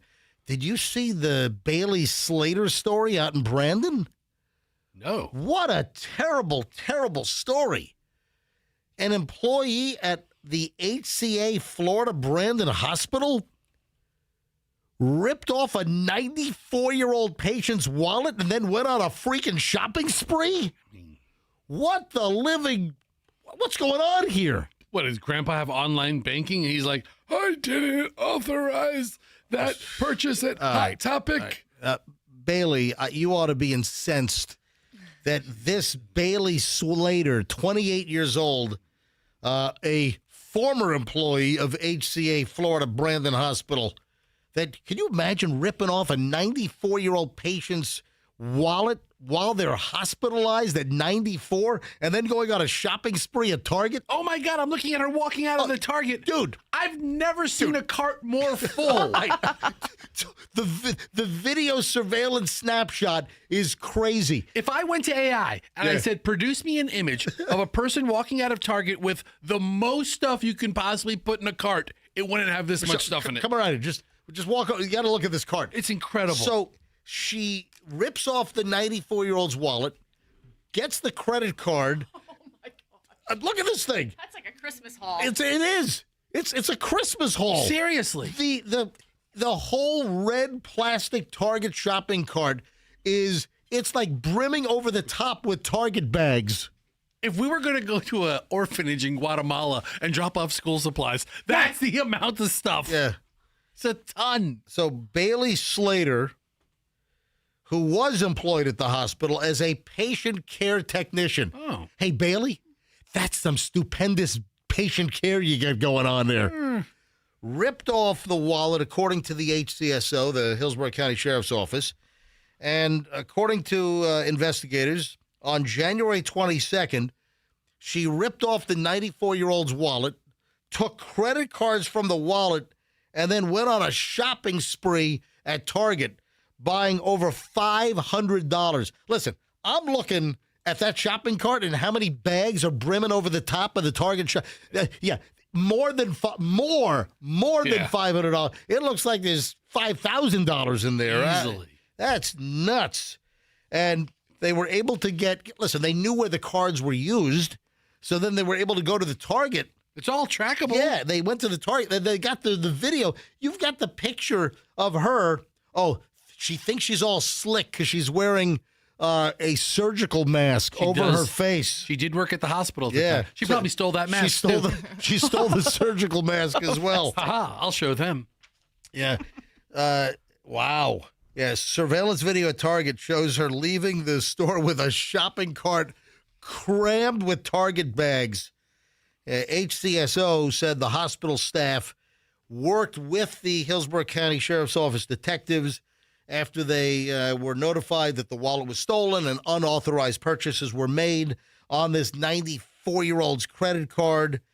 So warrant was issued for her arrest after the theft was reported, and then she turned herself in. That's terrible.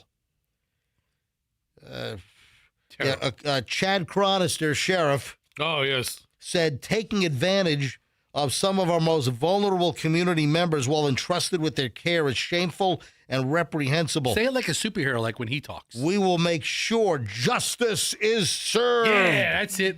And we hope anyone considering this kind of behavior understands that they'll be held accountable. Yeah, you're going to get cuffed and stuffed. And Bailey, you ought to be incensed that this woman has tarnished, has soiled your name.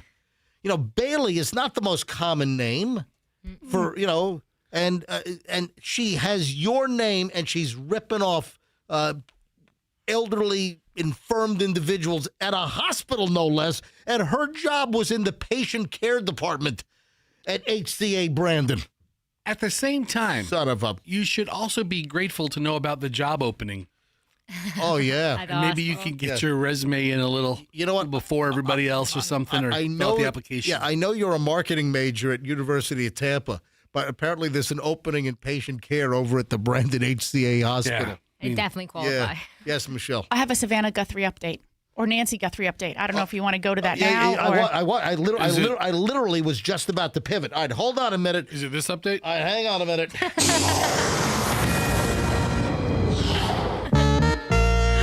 This is an MJ Morning Show special report. All right, what's the latest? They're looking at Savannah Guthrie's brother-in-law, and a car has been towed that belonged to him. What? Yes. Hold on. That was reported. What is the source? The first source was Ashley Banfield, reveals stunning new information from a law enforcement source close to the investigation, including that Savannah Guthrie's brother-in-law is being looked at as a suspect. Her sister, Annie Guthrie's car has been seized. 2 security cameras at the home were smashed. Yeah. I think they're talking about That's in my pile, that the security camera, I think it was a Ring security camera at the front porch, was like ripped off, was removed. And a son-in-law or brother-in-law would know where the Ring camera is. He probably has been to the house 1,000 times. All right, so what are you reading from? What is this source again? I'm reading from Reddit because I think the information has been provided through a YouTube, so I can't listen to that like while we're on the air, right? But it's Ashley Banfield, who I think probably vets her sources. I mean,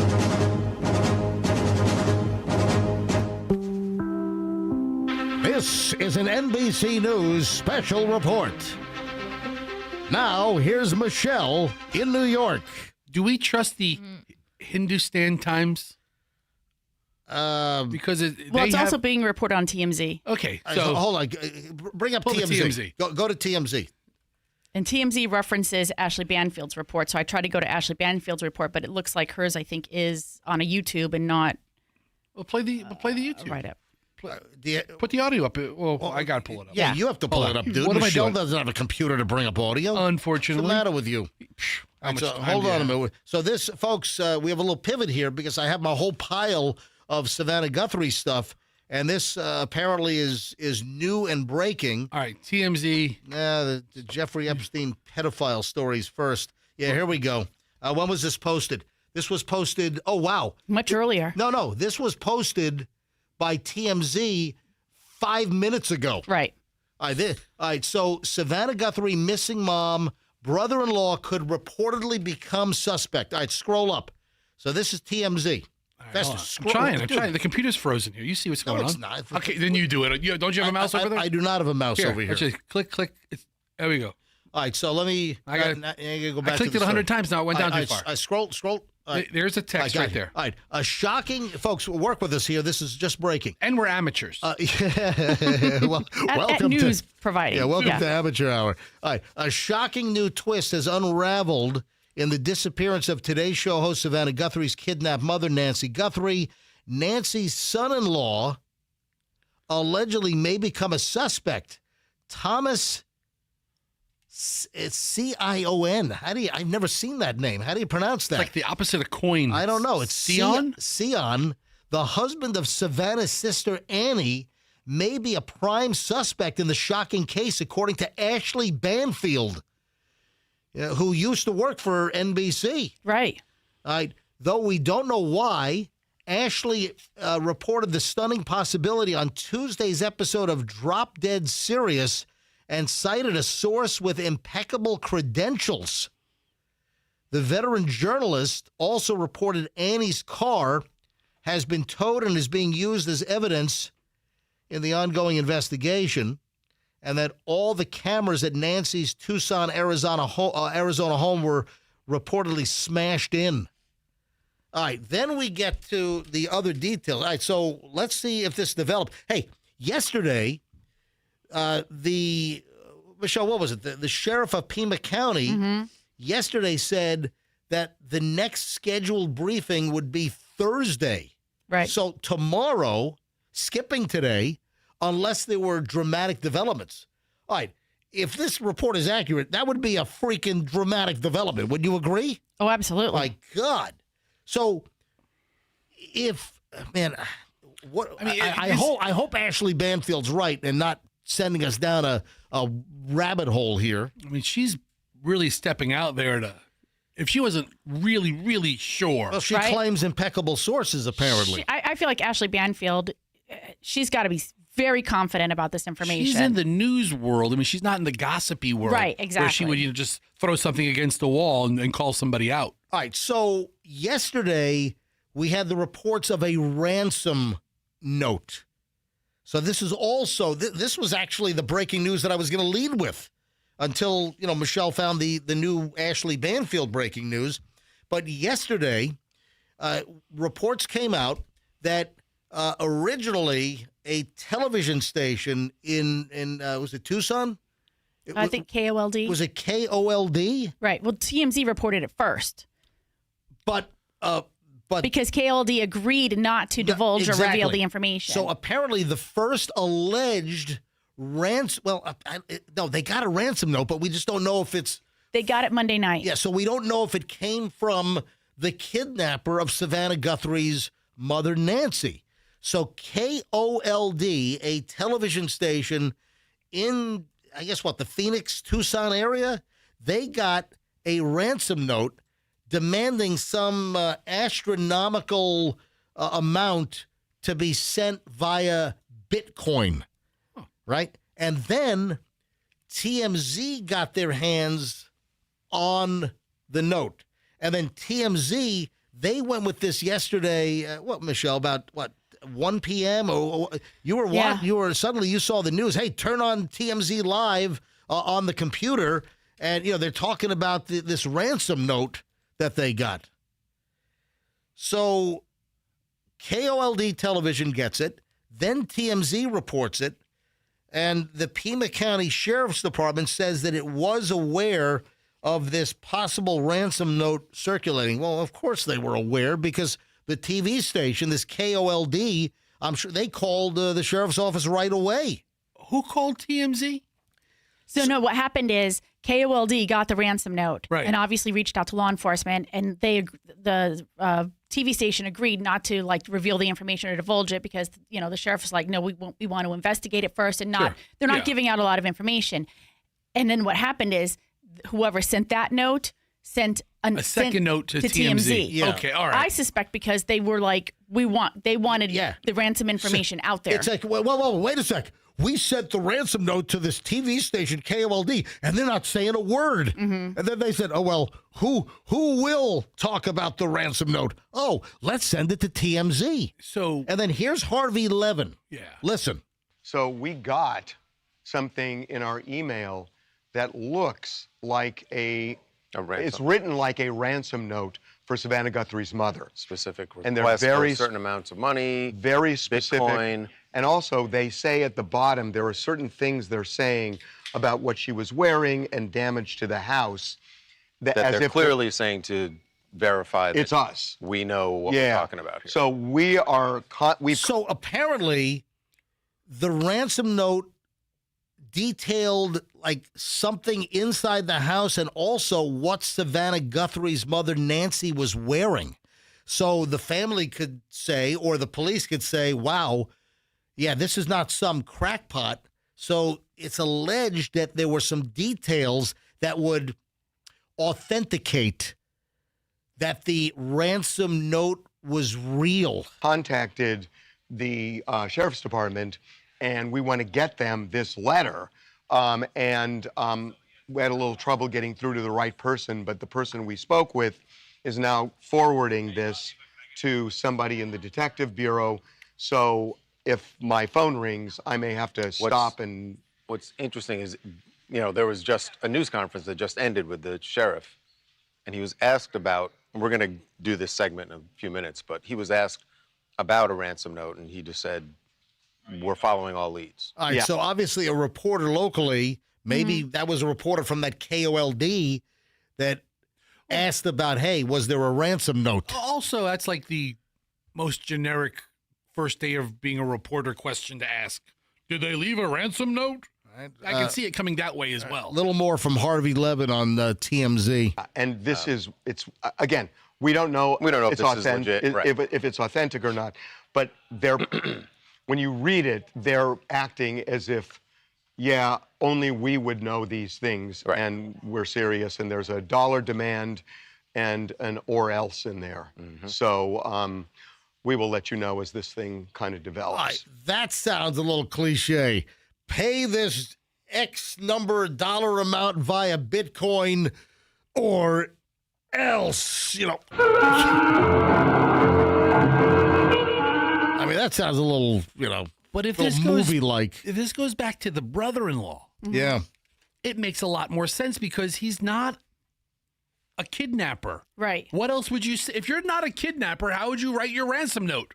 All right, we're going to do this. We're going to take the old lady. We're going to demand it in Bitcoin. And we're going to, so I could see how a novice kidnapper who's in way over his head, who's done something terrible here. Way over. I mean, if this is accurate, is Savannah Guthrie's sister's husband, the brother-in-law, is he in such financial dire straits that he concocted a scheme to get ransom money to get him out of a couple of jams? You know what? It was interesting because it was maybe Monday. I think it was Monday that we found this out. And, I'm scrolling through Twitter or X, just trying to keep up on the news and see if there's anything new. And somebody posted a picture of the brother-in-law and the sister, Savannah's sister Annie and this brother-in-law Thomas, and said, has anybody looked into them? They just bought a $650,000 house. I think they said last year. Oh, really? And so I thought, now that's just rude, right? Like, who's going and researching that kind of information? Because I was thinking at that point in time, certainly law enforcement has ruled out the family members. Well, you always look. That's right. the first thing that law enforcement does listen, kidnappings are so rare, but like in a missing person situation, in a murder situation, they always look. They rule out the family. Then they, in concentric circles, then they'll look at friends or people close to, rule people out as suspects. And the other thing, which I think it's important to mention, TMZ claimed that they authenticated the Bitcoin address and that it was a real Bitcoin address where the big number, we haven't heard a number yet. Have you seen any speculation online as to how much money was demanded for the return of Savannah Guthrie's mother? I haven't seen that number, but TMZ kept saying they didn't reveal the number. They just said it was a big number and that they update on that. I'm sorry. Go ahead. I'm reading the transcript from Ashley Banfield. Okay. They're saying that as far as the TMZ ransom note goes, the source believes that is not real. They think it's just troublemakers trying to insert themselves into the story. And that's the other side of it. But TMZ said that they say that the Bitcoin address is real. Yeah, so they use a real Bitcoin address. All right, I'm just pointing it out. Yeah, I mean, it was it's like a VIN number, right? It's like a bunch string of random numbers, letters, like 40, whatever. I've never used Bitcoin. Yeah, I've seen numbers before, and if you lose it's a long string. So, wow, so sketchy. I mean, Look up that brother-in-law. Look up his information. What's his coin? What's his first name? Thomas. Thomas Cion. Thomas Quan. Cion. Yeah. Again, TMZ is reporting the Ashley Banfield news that Savannah Guthrie's brother-in-law might be a suspect in this whole deal. Wow, for that to even be out there. And so they're saying that, obviously, I think we all speculated this yesterday too, is that it must have been somebody who knew the premises or knew something more about it. You know, you could say it was a stranger who maybe cased the place for a long period of time, but they knew exactly where the cameras were, which were Nest cameras, by the way. I know we all say Ring camera because I think that's so common, but they were Nest. Yep. They were completely removed. Somebody who knew, I guess, you know, the way they conduct the investigation, they were able to say that the person who entered knew right where to go, knew right what to do, knew right what to get. And, you know, that could signify an insider, right? Right. And so that's, I think, what was one of the factors that maybe started directing them. Like you were saying, you know, you always rule out the family members first. Then there was blood that was found on the doorstep. And I think police seem to indicate that maybe there was blood inside. And then a TV crew, they got video of blood droplets outside the front door of the house. Yeah, I mean, there's pictures of it's. You made it sound like yesterday, Michelle, when we were talking, that it looked like bloody nose blood. This is a pretty big. Well, that's what it was described in a report of blood that are like a path to, you know, from inside the house out to a car. But it wasn't like gushing blood, like blood loss that would kill her. Let's not ignore the most important thing. If it is Savannah Guthrie's brother-in-law that kidnapped Mommy Nancy, what's Nancy's condition? Where is she? Where is she being held? I mean, is she in some kind of storage garage? Is she at the public storage or something, or jammed up behind a corrugated orange metal door? What's the medicine situation? Yeah, with the medicine. So if it is a family member, if it is the brother-in-law of Savannah, then wouldn't you assume that she would be alive and that he would know that she needs the medication? So is she bound and gagged somewhere? Tied up to a chair or locked in a room? I mean, all right, did you hear the 911 call? So this is, we had a lot of stuff today. The 911 call was released after Savannah's siblings, after getting the tip that she didn't show up to church on Sunday, they rushed to the house to see what's going on. She's missing. They call cops after about an hour. And Michelle and I had this discussion about, Michelle, why did it take so long for them to call the cops? They took an hour. Well, that was the timeline that was provided, is that they arrived on the scene at 11 or something? 11:30-ish. And so they looked around and I guess, you know, tried to locate Nancy. And when they couldn't find her, that's when they called the cops. And I was saying to Todd, you know, Fester, if you rolled up on your mom's house and she wasn't responding to any phone and you walk in, first of all, you see blood, you see the door, and then I would call the 2 seconds. Yep. There's not even a thought look around and see if she's lost in the cactus. I want to know if this guy Coins Sion, did he show up? Who went to the house? Did Thomas? He's the last one to have checked in on her on Saturday night. Before the whole incident, supposedly. But did he then show up shocked and surprised on Sunday morning looking for Nancy, the alleged suspect, according to Ashley Banfield? Anyway, after the family said, we better call the cops, they called 911. Nancy, a white female, 84 years of age, 5'2", medium build, powder blue. Nancy has high blood pressure, pacemaker, and cardiac issues. All right, so that's from 911 dispatcher, pacemaker, cardiac issues. So she must on top of the pacemaker, I'm sure she's taking some kind of heart medication. That must be, yes. I asked a friend of ours, a doctor last night about it. I said, what medication is it that she would need to have like every 24 hours or else there'll be a fatal situation? He texted me the medication with a question mark that he suspected, and it is a heart medication. And one of the issues is it can become toxic if you take too much of it, but I didn't read anything about like if you miss your get dose. off it completely. Right, but I'm guessing that it's strong enough that or so strong that like you must need it, within a cycle of time. Sure. Yesterday at the press conference with the Pima County Sheriff, they had no information. They didn't bring up the ransom note. They had no information. Then they bring in like the special assistant special agent in charge of like the Phoenix field office for the FBI.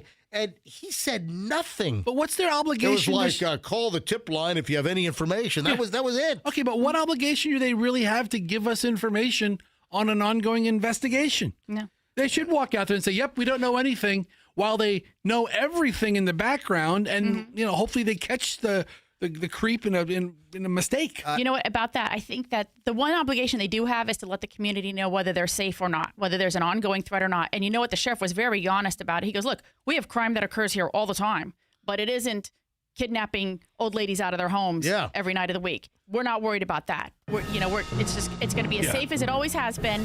We don't need to worry about that. Yeah. So as we told you yesterday, that Savannah Guthrie was apparently going to pull out of covering the Winter Olympics in Italy on NBC. That was then confirmed yesterday afternoon. This was after the morning show that Savannah Guthrie is not going to the Olympics. But there is something else, which I think this is an elephant in the room.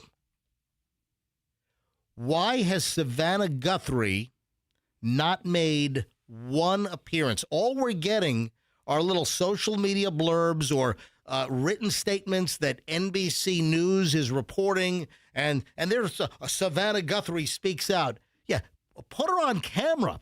Why are we not seeing Savannah Guthrie on camera? There's no benefit to that. Look, dude, this is what she does for a living. But there's no benefit to this. Listen to me. There's a difference between real life and being on TV. Fester, you're missing the point. I had a whole conversation with Michelle yesterday at home, and we're both in agreement that here is Savannah Guthrie, a journalist, an interviewer, a media celebrity who would be champing at the bit, pining to do an interview in a high-profile missing persons case or any big mystery or criminal case. Savannah Guthrie would love to score the first interview, to get grieving families or parents or mothers and fathers to interview, to get them to open up, to score the first big interview.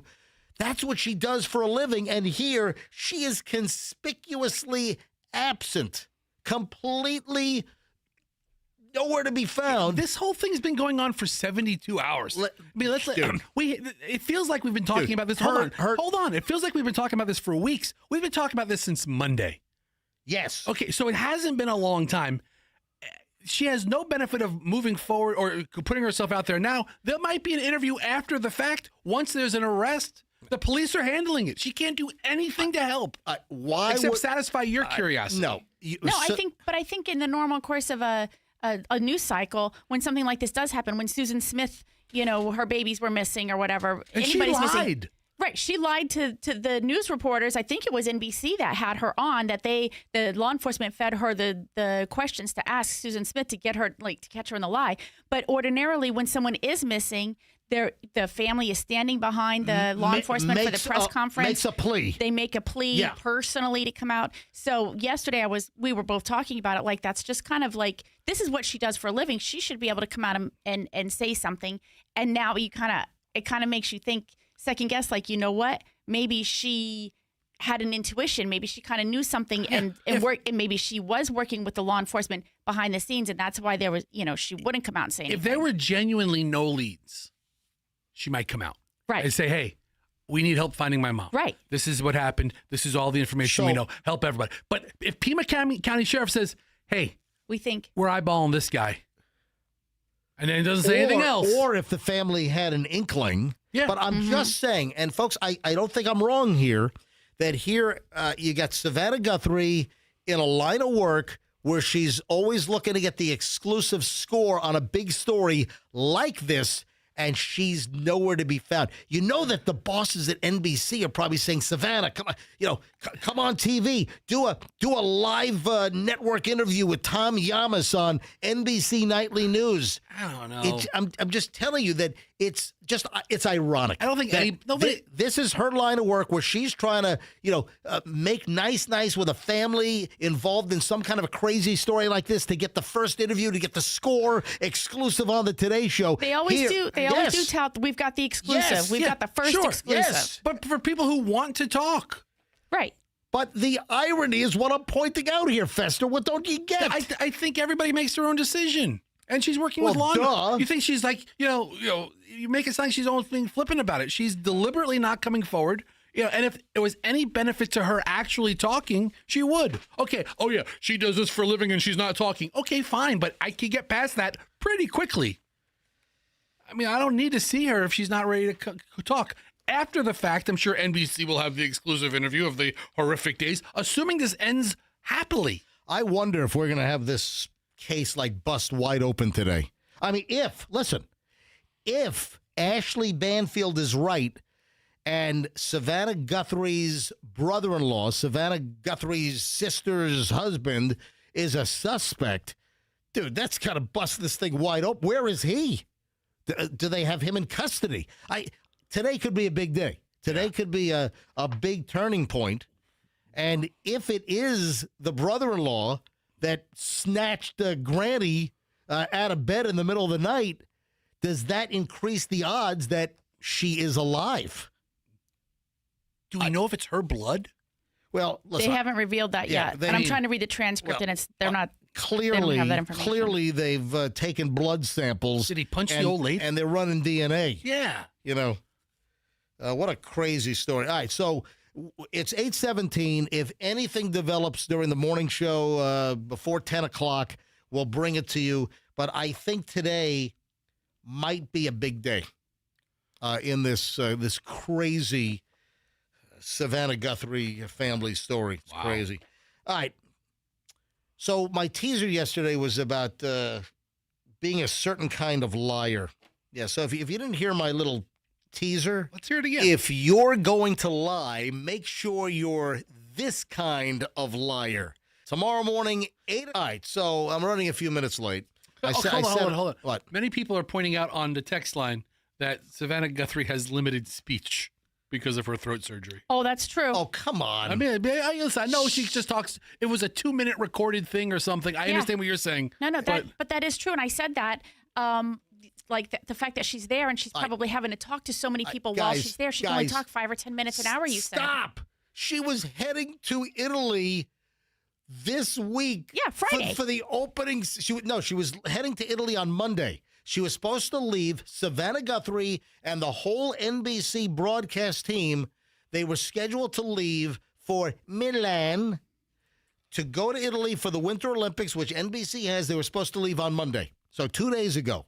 And then she'd be part of the opening ceremonies. She's ready to talk. She was about to do Olympic coverage. So trust me, she can make a statement about missing mom. Listen, if we're talking about all the information, it's going to put that out there. There's no gotcha there. All right? It could be a gotcha. All right, so if you're going to lie, what kind of liar should you be?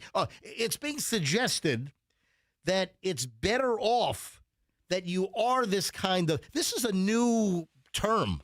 I've never really heard of this. A new kind of liar, or a new term for a liar? We've always heard of what kind of liar. What type of lie? A white lie? Yes, a white lie where, listen, you don't want to hurt somebody's feelings and you tell a white lie. A little white lie. There are different levels of white lies, but that's an example. I believe that there's a lie spectrum out there. Lie spectrum. There are huge lies, there are big lies, there are bold-faced lies, so but there's little white lies. So it's like the Roy G. Biv of lies? I mean, I don't think they're all named after colors. But it's the spectrum. But yeah. So I've never heard this term, and I'm intrigued that a lot of times you're better off being a kind liar rather than telling the truth. So, Michelle, what do you think a kind liar is? I think that sounds like a white lie. Like, you tell somebody that they look nice or they look better when maybe they don't, or when you're thinking to yourself they don't. That's not a white lie. A white lie is like an excuse. I always like a white lie is just like, oh, I went here and something that doesn't have to do with, but like a kind lie is like related to compliments. Okay. Like, hey, Michelle, that sweater really looks great on you. Oh. I love what you did with your hair. Thank you, Fester. And in the meantime, it looks like a dead rat. I mean, it doesn't, but that's just an example. That's me. That's me. All right. So, according to our good friends over at Study Finds, people judge kind liars who give overly positive feedback as more moral than brutally honest truth tellers, especially when the recipient is emotionally vulnerable. That's a kind liar, right? Nearly 60% of people want honest feedback for themselves, but when choosing for someone who struggles with dealing with criticism, preferences then shift dramatically toward individuals who sugarcoat the truth. So feedback providers who strategically switch between honesty and flattery based on emotional resilience aren't penalized for inconsistency. They're often seen as more moral than the rigid truth tellers. The most despised approach, lying to people who can handle honesty while being harsh with those who can't handle honesty. So it's like a modulation. Yeah. It's like a sliding scale, or you interpret how people, I think we all deal with this with people on a regular basis, on how you approach somebody based on previous history or just knowledge of the individual's mental state or psyche, or what kind of person they are and how they handle criticism or compliments. So the kind lie is if somebody can't handle the criticism and you're really about to really jam and stir things up. One of the examples was if a meal sucks. All right, somebody makes dinner and it is just awful. I mean, it tastes like the bottom of your shoe or whatever. And, oh, yeah, it was great. Oh, loved it. Oh, yeah, it's fantastic. Do you have any left? I can take some leftovers. Oh, yeah. Yeah. You packaged some up for me? That was great. I once did that, and I threw it away.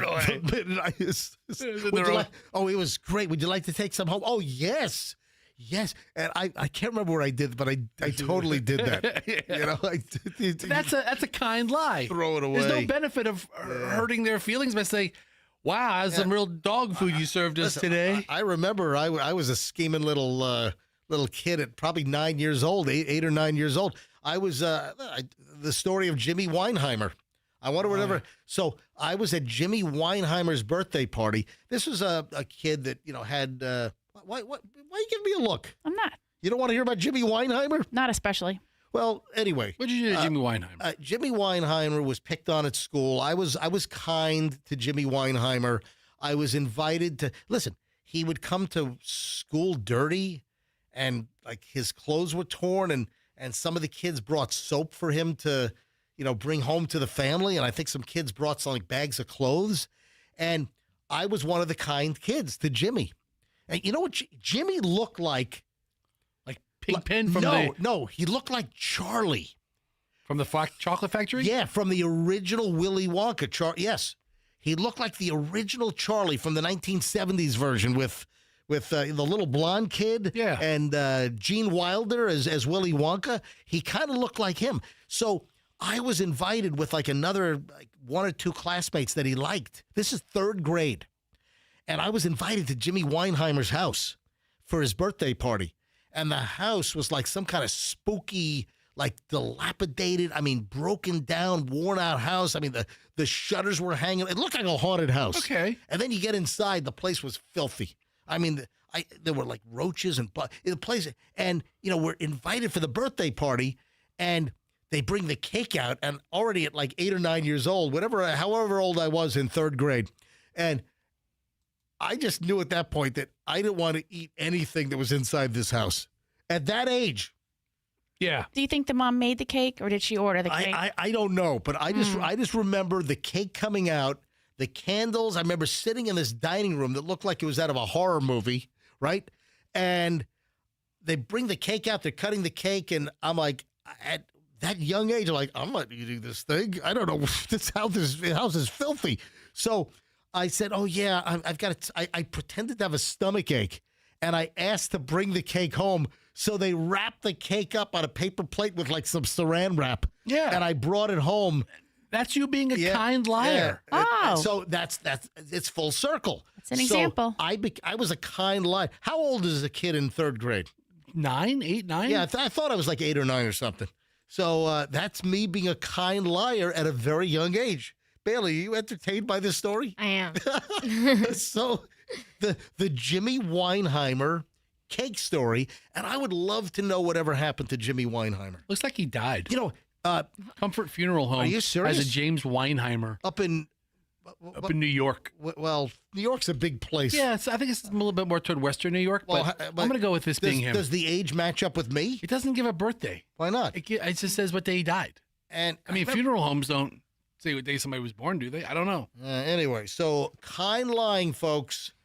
That's a new term. I guess it's the modification of the white lie, being a kind liar. Did he have a sister named Kim? I have no idea. Or Julie? Does it say Nanuet? No, because the obituary is not really that long. Nah, this looks like it's up in the Buffalo area or something. The odds of I think that's the right spelling, though. I mean, yeah. Yeah, it doesn't say how old he was or when he was born. And I would love to find Jimmy. Jimmy Weinheimer is probably some hedge fund manager now worth like $3 billion. You know what? He ought to pay it back because I brought him a bar of soap and I think some Comet cleanser or something. He ought to pay it back if he's some hedge fund billionaire. Let's get past Jimmy Weinheimer. Jimmy Weinheimer. Get his name right. Isn't a Weinheimer a dog? Yes. No, it's that big gray dog, right? Yeah, those are. I like.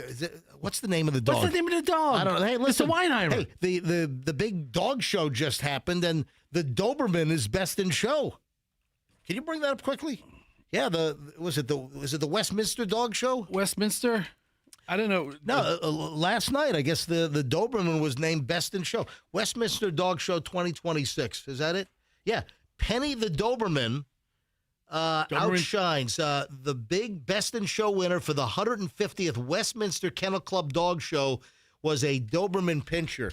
Man, I love Dobies.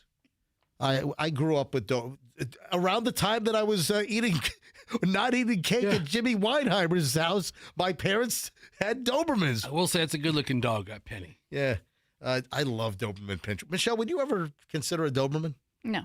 Well, you love my parents' Dobermans. I did, but you know, we've got 2 dogs now, and then we're going to be done. Okay. Yeah. You want to talk about STDs and Bill Gates? Not really, but I guess that's where we're headed. Yes, you do. You do want to talk about Melinda Gates and Bill Gates. All right, so Michelle is doing a great job. She's got I think a whole spreadsheet of good Epstein information. All right. So what stands out to you with the Epstein document dump of the last, 3 million documents? And, you realize that there's still like 50% of the Epstein files that have not been released.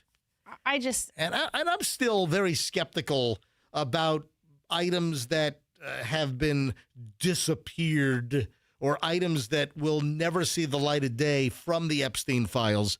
But what stands out to you with this whole Bill Gates complication? I mean, he's a nerd, and apparently he was just getting some action with Epstein.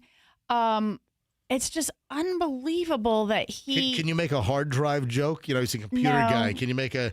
You can do that. Hey, take a look at Bill Gates' hard drive. That sounds like a Fester joke. Yeah, just say it in Russian if you're going to say it. Well, because that's what he got. That's where he got his... I mean... So Bill Gates don't understand this story, Fester. So allegedly Bill Gates caught an STD from a Russian hooker or a Russian girl supplied by Jeffrey Epstein. So when you look at Bill Gates, you look at Bill Gates like in his formative years, he doesn't look like the kind of guy who had a ton of luck with the ladies. All right? So he has all this pent-up desire. Is that what happens? I don't know. I mean, listen. He meets this Epstein guy who somehow people with wealth just gravitated toward. Ridiculously. Right. And Epstein gets him into these situations where suddenly... Did you emphasize ridiculously? Yes. All right. Big egg-shaped one from what I heard. No, that was Right? that was Epstein. Epstein from the Yes. deposition. Yeah, I saw the deposition not video. Gates, but apparently Jeffrey Epstein's wang was shaped like an egg. Which, you know, Hey. I mean, I'd be fine with that. I don't know what the problem All is. right, you go ahead with your egg-shaped wang. I wish I looked like All right. like an ostrich egg. Anyway, but suddenly Bill Gates is with this guy who is of like similar luxury, wealth, right? And can put him in touch with. No, Jeffrey Epstein had money, but not Bill Gates money. Not billions, yeah. but he's not a schlub either.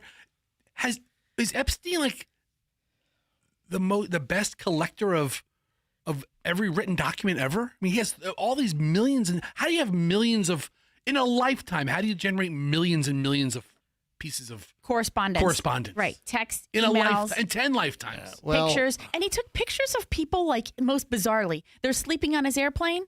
He takes 2 or 3 pictures of them. They're sleeping on a bed somewhere, and he's taking a picture of them. They fell asleep on a chaise by the bed, and he's taking a picture of them. Yes. I'm like, it's such a clue to me. I'm like, if anybody took a picture of me like that when I'm sleeping, I'm never going back. Yes. I don't know what's happening. It appears that Epstein was building up this massive blackmail file to get. It wasn't a blackmail file per se. It was really he was building his clout by like. But that's the blackmail. Right, the blackmail's the clout. No, he's saying like, look how friendly I am with Bill Gates, and so somebody else goes, oh, you're such good friends with Bill Gates. Like, I'm obviously going to be friends with you too. He was using those as props to like gain credibility with the other people that he was then, inviting into his circle so that he then could. If you show me a picture of a sleeping Bill Gates, I know not to hang out with you. That's what I think. Guys, no, but you know what the other people think? Whoa, You're he was cool. known pretty well. You're right. Let's You're cool. get back to Bill Gates' dripping wang. Yeah. Let's get back to that. All right, So Bill Gates goes to the island somewhere? And also, speaking of the Russian woman, there have been stories that have popped out that Jeffrey Epstein was running like a Russian spy honeypot operation to get the goods on wealthy Americans and politicians. And there are numerous reports that he was running some kind of a Russian KGB honeypot scheme. All right, let's get back to Bill's wang.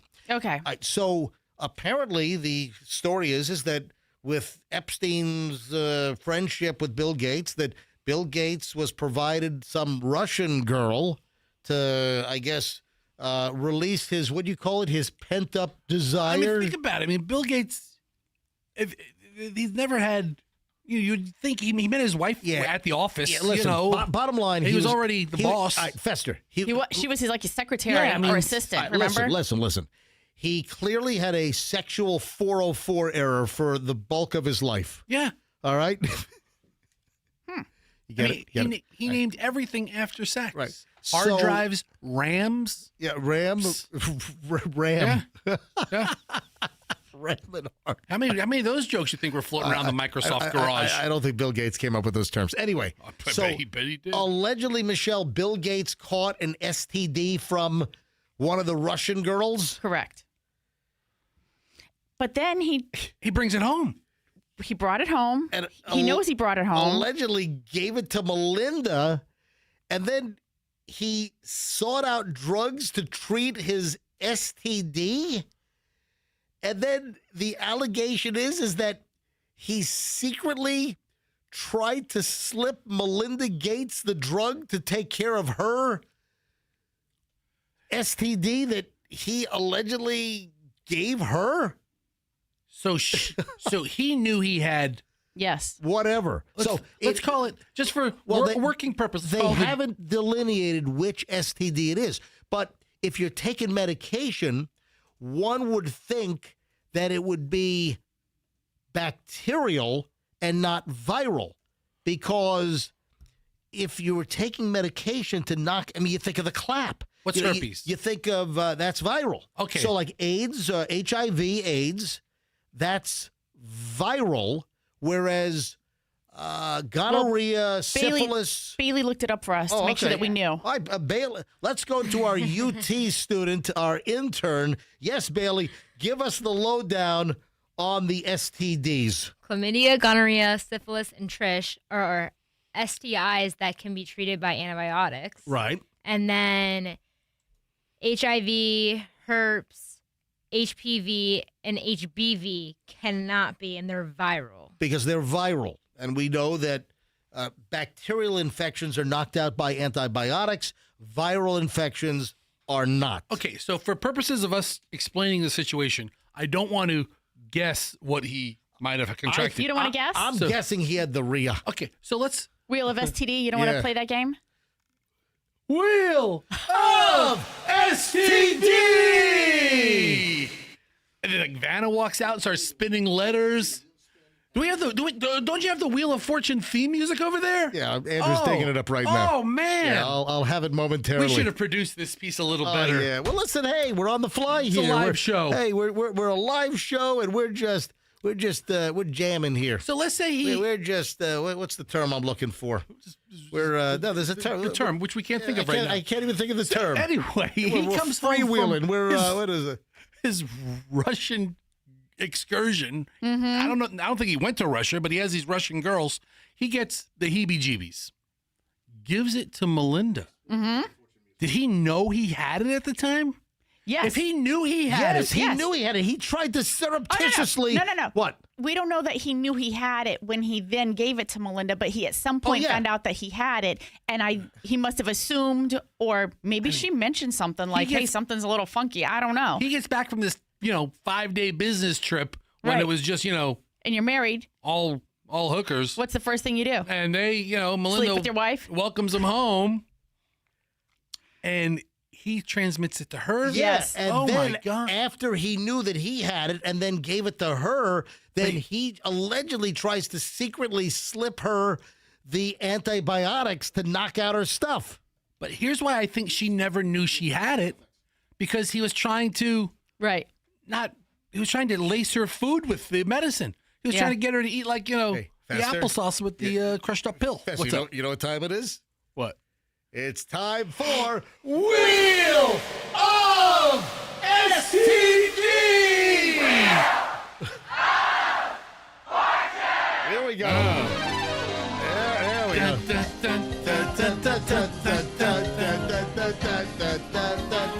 Okay, let's spin the wheel of STDs. There we go.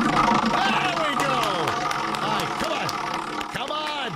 Come on, syphilis. Let's go, syphilis. Let's go, Ed.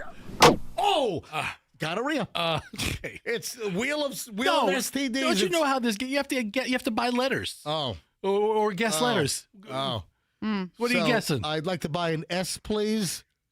Yes, there's an S on the board. There's two S's. No S's. Oh, does he have syphilis or gonorrhea? Yeah. Yeah. Maybe a vowel. Would you like to buy a vowel, sir? You buy the vowels. You buy the vowels. Yeah, you buy vowels. Buy the vowels. Buy a vowel. Make a deal on it. Would you like to hear Melinda? So what's the deal? She was on some podcast. Right. She was being interviewed. Yeah. And Bill Gates' ex-wife, Melinda, who walked away with billions of dollars. And she was interviewed, but she didn't outright say she got an STD. But what did she say? I don't think she's going to acknowledge that. So they asked her, how does she feel? I think was a question about, what's come out. Right. And then she answers. Sad. Just unbelievable sadness. Yeah. So she was asked, how do you feel about the information regarding Epstein and Bill Gates? And she says, sad. Just unbelievable sadness. Unbelievable sadness, right? And again, I'm able to take my own sadness and look at those young girls and say, my God, how did that happen to those girls, right? And so for me, it's just sadness for, I left my marriage. I had to leave my marriage. I wanted to leave my marriage. I had to leave I felt I needed to eventually leave the foundation. So it's just sad. That's the truth. I had to refill a prescription. I mean, CVS couldn't get it to her on time. She actually bought CVS. I think also what we're hearing is that she's going to get a little backlash. I've read a little bit about this online, that she knew what was happening. She saw some signs, and that's why her divorce. She actually started the divorce way before I think we all kind of knew it, right? Like she started the filing, and she had put that kind of ball in motion because she saw what was happening. Maybe because she knew he was trying to drug her with some antibiotics or whatever. And so some people are saying, why didn't you blow the lid off of this way back then? Why didn't you come more forward? If you knew that this was happening, if you knew Bill was involved with some of this activity, where were you sticking up for these girls? The divorce was finalized in August of 2021. Yeah. Right. Epstein was over by then. No, but she started the divorce in 2019. Yeah. All right. So, Michelle, you're saying that Melinda Gates saw the sign. Right. That's what they're saying. When was Epstein arrested? I think 2019. Okay, so it sounds like it's working out. It sounds like she might have worked. I don't know that anything that she didn't. She's held anything up. I think she knew before then, right? Because you don't just all of a sudden go 2019. Oh, he's arrested. That's when I'm going to file for divorce. No, she knew before. If you think about what you know in a marriage, she definitely knew. She said it was his increasing association with Jeffrey Epstein that led her to finally file for divorce. So I think there were some signs there. I don't think it was like an overnight decision for her. She's a very thoughtful person. His association with Epstein meant, trips with hookers. Right. Yeah, okay. I mean, it's not like they were hanging out, watching the Giants play.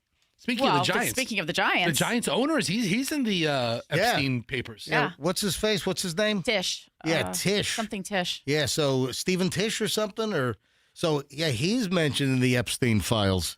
And here's the thing. When you read these emails back and forth, sometimes they talk in code. So it's really disgusting. They'll be talking about the type of shrimp they like, and they refer to like the color of the shrimp. Oh, great. Or the where it came from shrimp. And you know that they're not really talking about shrimp. You know what time it is, guys?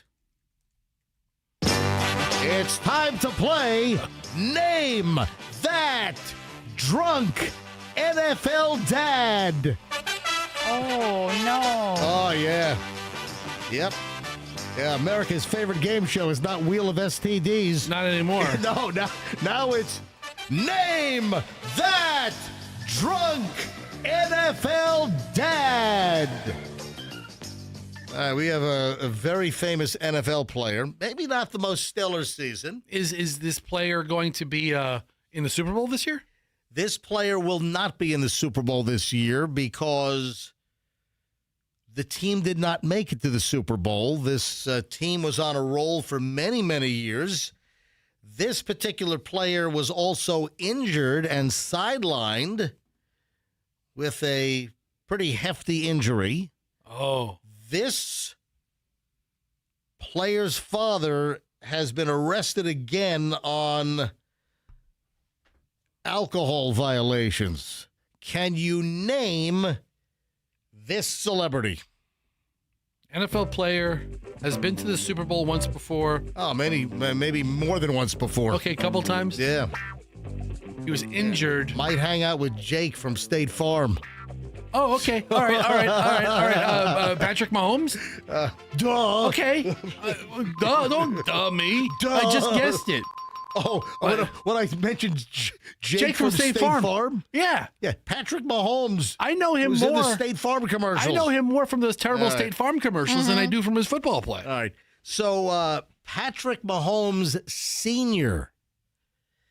has been arrested, back behind bars, violating conditions of his probation from a 2024 DUI. Yeah, Mahomes Sr. is the father of Patrick Mahomes, the Kansas City Chiefs quarterback, and he's said to have consumed alcohol, which is against his probation. Yeah, 55 years old.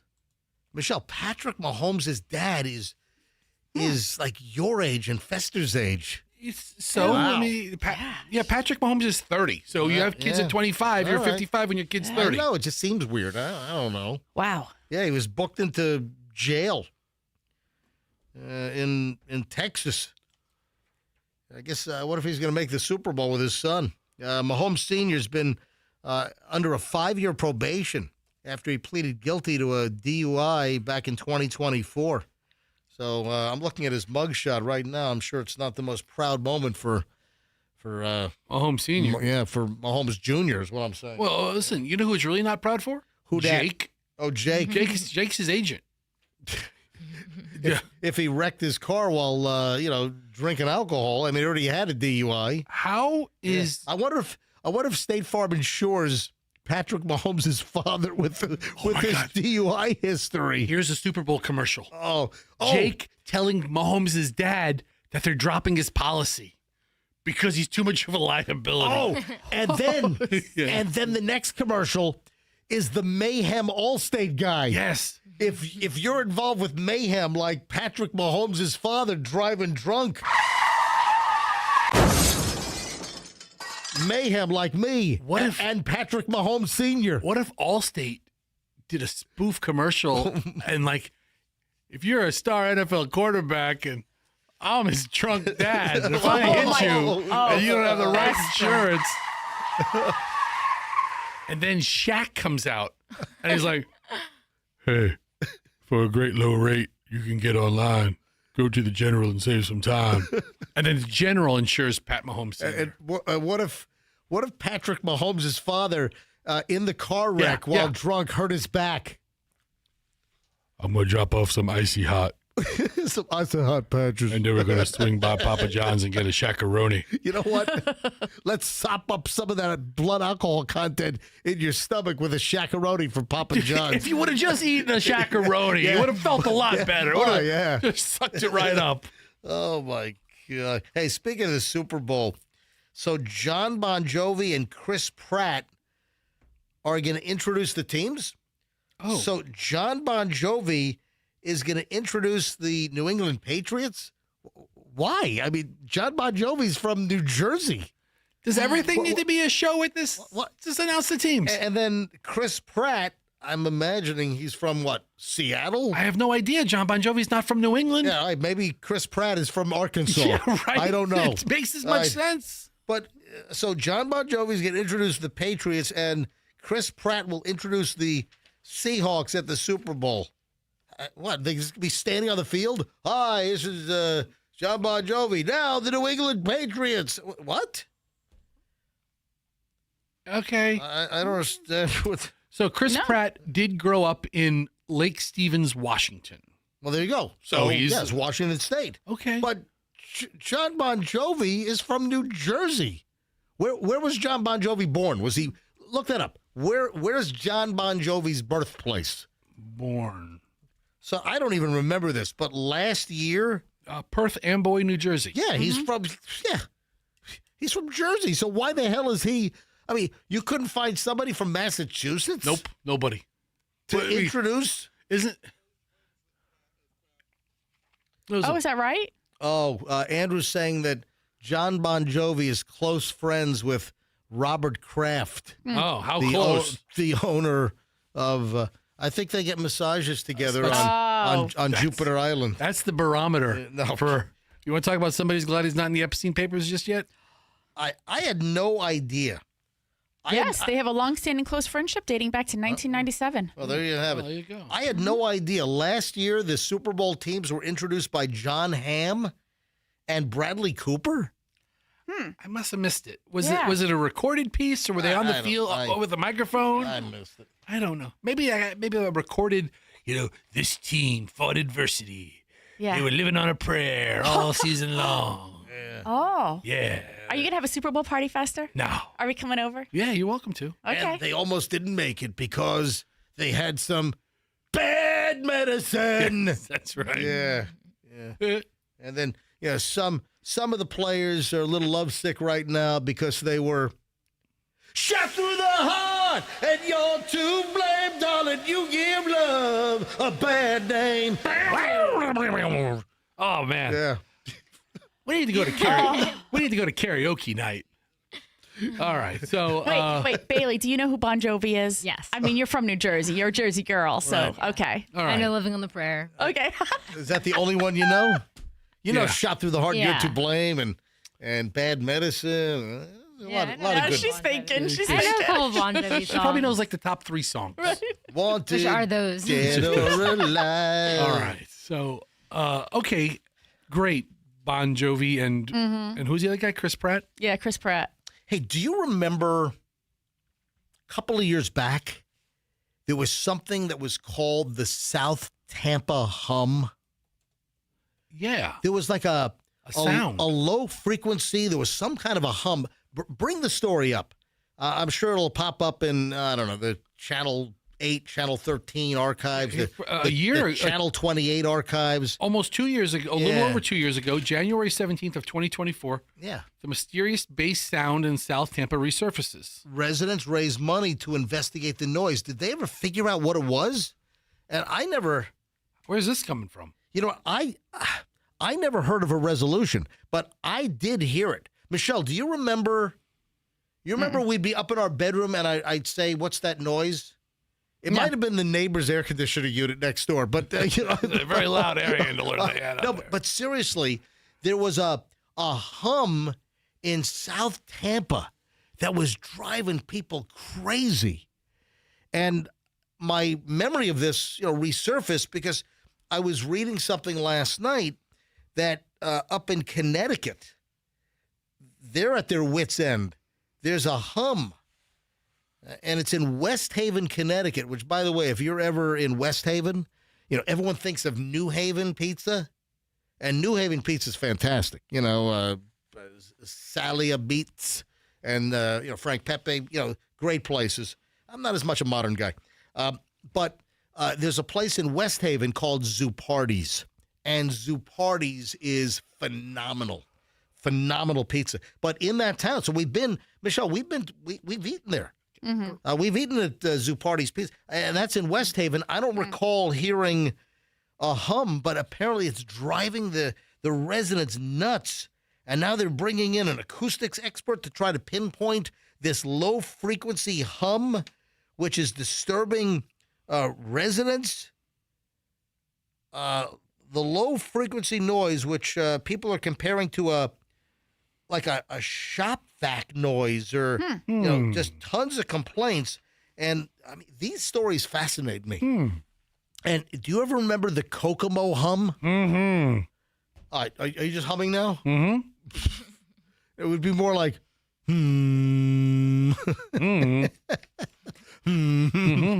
No, these stories fascinate me. So, these cities around the country that experience these weird, like, acoustic vibrations or hums, and we had one in South Tampa, and I think it might have people thought maybe it was some kind of like military equipment down at MacDill Air Force Base or something. The sound of black drumfish having sex makes the exact same sound, according to marine biologists. And what did you use to Google search and find that, Fester? That's a fascinating fact. That's my kink. No, that was hold on. That was in the story about the mysterious South Tampa hum that somebody said it sounded like what? Fish, black drumfish having sex, mating, really? Yeah, according to, and they interviewed a couple of marine biologists in this story from a couple years ago. All right, 8:53, but I never heard of a resolution and what caused the South Tampa hum, and then I think it just disappeared because we haven't heard about it. Well, they're fish. All right, speaking of sex, yes. When we get back, we got to talk about cougars. So the mountain kind, or the? Hey, get me the Lincoln Mercury commercial cougar that sat on top of their sign. That's a good cougar noise. That's a great cougar. Yeah, noise, when we get back, we've got to talk about cougar relationships, and there's a little thing going on here. I guess it's hotter and heavier than ever before. So hold on to that thought. Cougar sex, and a whole lot more because we got a whole hour to go, and I got a lot of stuff here on the MJ Morning Show. The Kemp Law Group is at the ready. The Kemp Law Group. Accident or fall, you call Kemp Law. If you're in a car wreck, if you're rear-ended by another vehicle, if you're T-boned because of the rampant red light runners in the Tampa Bay area. Bottom line, if somebody else's negligence injures you while you're just minding your own business On the road, you call Kemp Law. Accident or fall, you call Kemp Law. Evidence preservation. I mean, even scouring the area where the accident occurred to find surveillance footage from surrounding homes or businesses that might assist in the case. You don't pay a dime until they recover for you. Accident or fall, you call Kemp Law. What about a fall? Slip and fall in a parking lot. You have a poorly maintained parking lot and you trip. You're in a store, the floor is wet, or something falls on you. It's negligence. You deserve to recover if you're injured. Accident or fall, you call Kemp Law and tell them that MJ sent you. When it comes time to to replace your windows and doors, when it comes time for window and door replacement, folks, you want to get a hold of WeatherTight Mike. Now, you might think that, oh, my house is newer. I don't need window and door replacements. Let me tell you what's been happening in Florida for many, many years. Some of these builders that are putting together homes, they cheap out and they totally skimp on the window and door package for the house. You know, they put the money into some of the finishes that are more recognizable, like kitchens and bathrooms, and a lot of times they'll put on a really crappy window or door on the house. And you have homes that are not that old that need replacement. When it comes time for replacing, whether you have a newer home that needs new windows and doors, or you have an older home or you want to upgrade to hurricane windows, it's WeatherTight Mike. It's WeatherTightWindows.com. They use the best product in PGT custom windows and doors, and you get the absolute best installation. Please, when you need windows and doors, you call WeatherTight Mike, WeatherTightWindows.com. Don't forget the cookies, and don't forget to tell them that MJ sent you. Traffic's on. Little cougar talk. and the Lyft driver locally in trouble. Next, MJ Morning Show. Humanity.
stumbled across something new regarding the Savannah Guthrie disappearance. If you were listening earlier this morning, we had the report that Ashley Banfield, the journalist who formerly had a career at NBC News, Ashley Banfield reporting that Savannah Guthrie's brother-in-law is a suspect. Guy married to one of Savannah Guthrie's sisters. Yeah, her sister Annie. Yeah, and now... All right, so what did you say? That he's an Italian dude or something? Yeah, he's from Italy. He's only lived in Tucson since 2006. His biography on this, I'm butchering it, I'm sure, this Tapirilan Cultural Association website. I don't know what the hell you just said. Right. I don't know either. Right. But Ashley Banfield found it. Right. He cites that he has lived in Tucson, Arizona since 2006. He writes when he has the chance. He studies lizards. He plays the electric bass. And he makes homemade pasta. Maybe kidnaps mommy. When he's not looking at lizards. But he also was a teacher at Basis Oro Valley School, where he is listed as a primary instructor for 6th grade science and AP biology. Basis Oral Valley? Basis Oro. Oh, Oral. Oh, I thought you said Oral Valley. I thought you said oral. Oral would have an L on Michelle's the end. talking about oral over here. What's that? So now it makes sense on his name. Right. Because his name, we saw Thomas, C-I-O-N, but apparently it's Tommaso. And if he's Italian, C-I-O-N, now it makes sense. Cion. Oh. No, it's with an I on the end, so Cioni. There's a what? There's an I on the end. We didn't see that earlier. It's Cioni. Oh, it's Cioni, because all I saw earlier was C-I-O-N. So it's Cioni. Tommaso Cioni. Maybe the kidnapper. And maybe you took the mommy out of the house, huh? She hungry. How about some lasagna? I'm looking at a picture of... How about some cacio e pepe? Tommaso Cioni. Stop. He's got a big burly beard. He does. He looks like a big old Italian mountain man. I have to say there were some comments on X or Twitter that were stereotyped, or just looking at him going, "Yep, he looks like the type." And I'm like, "Oh my gosh," because he's got he's burly with a beard. He's obviously it, right? So as we brought up earlier, if you're just tuning in, you didn't hear this conversation, over an hour ago. If you didn't hear this regarding this potential breaking news. Does this increase the chances that Nancy Guthrie is alive? I mean, I hope she is. I mean, we're all hoping and praying and pulling that she's going to be found alive. But if it turns out to be a family member, that Savannah Guthrie's sister's husband could be behind the disappearance, I would think that would, if he is looking for ransom money, if any of the ransom chat is true, I think that would increase the chances that he's kept her safe. Okay, there are two theories floating out there. Well, let me hear them. There's the one, right? Like he might get the ransom money. Let's do a flotilla. I mean, Savannah might pay, and then he'll have to return the mom. Alternatively, if something does happen to her, there may be an insurance policy. There's going to be an estate that is then divided between her and Savannah. Listen, Savannah's got the money. I don't think that Nancy Guthrie is loaded. No. The home is like $1 million. Yeah, and she has probably an insurance policy, and she probably has other assets that we're not aware of. The Guthrie family seems like an upper middle class family in the Tucson area. Dude, I am reading. And the daughter made good on her career. You're calling your husband dude? Yeah, dude. I'm just telling you what I've read. Right. I'm not saying I didn't come up with these theories on my own. Okay. Dude. Don't take it so personally. Yo, bro, knock it off. Yeah, bro. I throat punch you. When Julian and Chloe started calling me bro, I cut that crap off immediately. What was that like when they were going through their calling me the bro phase?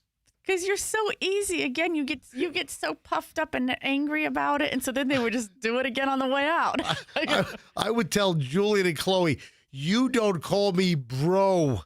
And now they listen, so they're going to start calling you bro again. So is Annie Guthrie dropped mom off? You know what? No. I'm gonna cancel that Zojirushi rice cooker that I just ordered for Chloe. According to U.S. Weekly report, Annie was the last person known to have seen Nancy before her disappearance. And Annie is the wife of the Italian guy. Right. Right. Having the spicy meatball kidnapper. They dropped off Nancy's at her residence the evening of the 31st. Right. Nancy said that she did not see any red flags at that time. So there's 3 kids. There's Savannah, right, Annie, and then there's a brother who's a retired F-16 pilot. Yeah. So. And I read another report that said that the brother-in-law was the last one to see her, that he, in fact, dropped her off. He might have been in the car. Right. Michelle.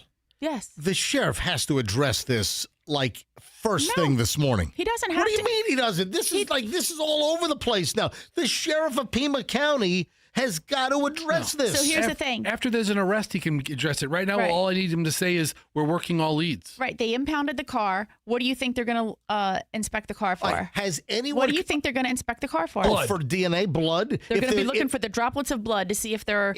If there's potential blood in the house, which they seem to indicate there was blood in the We house. saw it. There's blood all over the front porch. No, I'm talking about in the house. It's the same, yes, And then it's the blood same. on the front porch. We have video of the blood on the front porch. Right. And if there is blood, even if he tried to clean it, I've watched CSI. You know what? They'll get out the luminol. Yeah, they will. And the black light. They'll make that garage glow. And apparently there was another Nest camera in the back of the property. And so that's what also they're saying, is that it had to be somebody who was really intimately familiar with the property in order to, remove that one as well. So nobody else is reporting this, though, by the way. Ashley Banfield is the only one who is really saying that he is She's a doubled down suspect. on it. Yeah, she's really, So why that's what I'm waiting for. I'm waiting for I've got, some second and third sources. Right. Hindustan Times is now asking you, who is Hindustan. Hindustan Get it Times, right. whatever. I don't. Don't piss off the Hindus. Just Jared. They're all like, oh, who is this Tommaso Cioni? Right? Yeah. But that's it. There's nothing. There's no CBS or ABC or NBC or CNN. Nothing. Yeah, so I'm sure Tulsa CSI is on the case. Tulsa? And, Why would Tulsa be involved? Tucson. I'm sorry. What, are we sending Sylvester Stallone over there now? Take care of some business? Sylvester Stallone would have kidnapped that old lady without leaving blood. I take 2. So I'm sure Tulsa... Damn it. Take 3. Oh, my gosh. This has really got you all flustered over there. I'm sure T-Nex... I take 4. I'm sure that Tucson CSI's on the case, and one of the techs on the case called the detective over and said, hey, take a look at this. And then the detective pulled his glasses down and said, that's not marinara. Yeah. That's terrible. That's the worst one you could have come up with. Yeah. Well, I'm not proud of that. That's terrible. I'm sorry. I apologize. We're going to submit that clip to your induction, to your nomination to the Radio Hall of Fame. All right, my apologies, folks. All right, listen, I hope that if it is a family member, that increases the chances that Nancy Guthrie is alive. I think that it leans that way. Or that he gets too much on Tommaso. Tomato. What's his name? Tomato. Yeah. Tommaso. Yeah, I like tomato.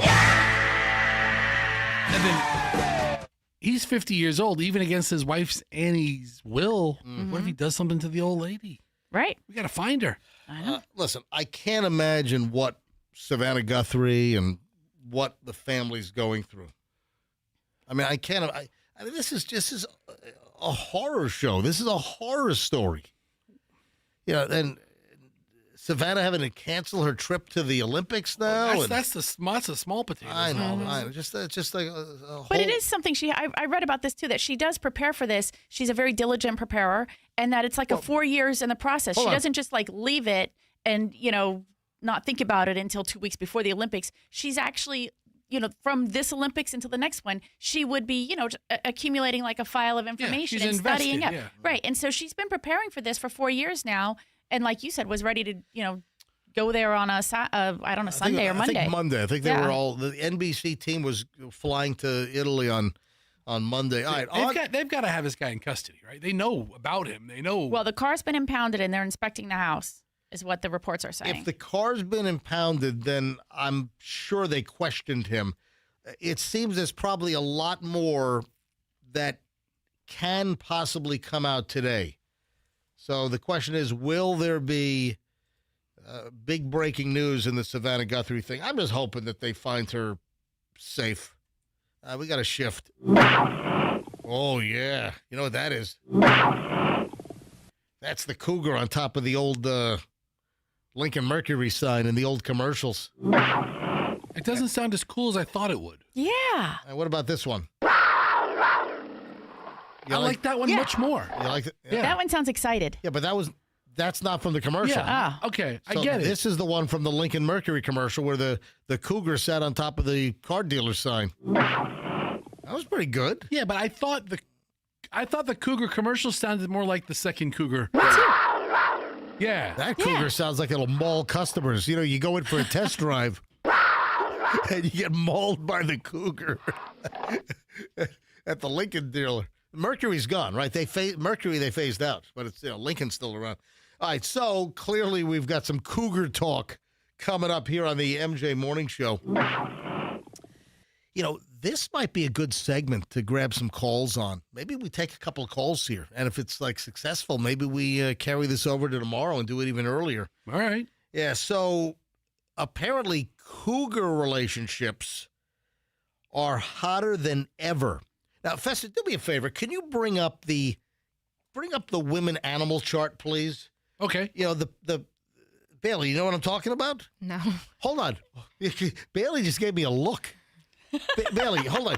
You don't know what the female animal chart is? No. You have no idea? No. Have you ever heard the term cougar? Yeah. Okay. I know what a cougar is. All right. So through process of deduction, what do you think the animal chart is? Different cats? Yes. Okay. In relation to? Relationships? No. Keep going. Well, yes, but I need more information. Festa, stop. Well, I'm trying to help her. I'm trying to help her. You're mouthing. When you think of cougar, what is cougar? What is a cougar?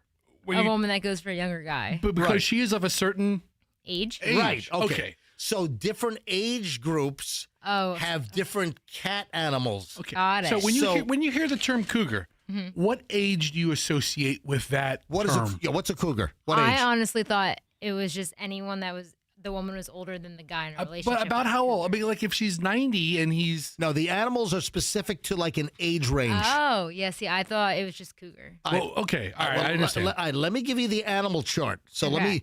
Michelle knew what I was talking about. I mean, how old are you again? 21. Okay. So you're a wildcat. Oh, you're a wildcat. Yeah, that's I like that. Hey, when Chloe played soccer for UNH, she was a wildcat. That's what all the boys in the soccer teams. Wildcat. Shut up. She's friends with the boys in the soccer team, right? All right. Yeah, all the girls. Wildcats are ages 18 to 21. All right. A lynx, age 22 to 29.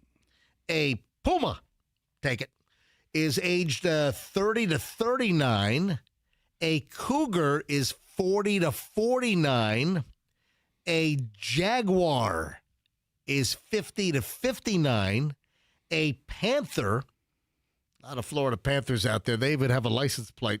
Yeah. Do they still do that plate? Yeah, they do. The Panther plate. The Panthers are 60 to 69. The cheetah is 70 to 79, which that doesn't make sense. The cheetah is a very fast, nimble, one of the fastest animals on the planet. It seems like the cheetah should be a lower age. Yeah, like more mobility. I mean, you got some of these cheetahs are in wheelchairs. How do you call them a cheetah if they're in a wheelchair? All right, so cheetahs are 70 to 79. 80 to 89 is a leopard.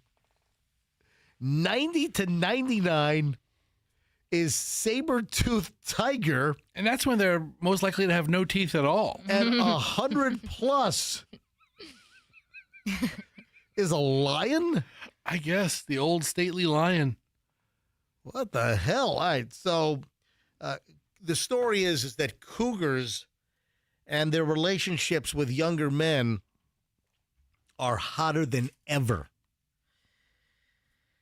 Yeah.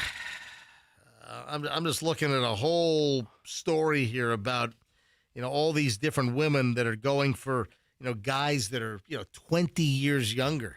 Mm. Hey, any... Good for them. Yeah, really. Good for everybody involved. You want to go to the phones? You want to go to the cougar lines? What are you going to ask them? You go out on a date with a cougar. She pays, right? That's a good question. Let's get. I guess there's a question there, Fester. I Very good. want to get some cougars on the phone. Let's go to the cougar lines.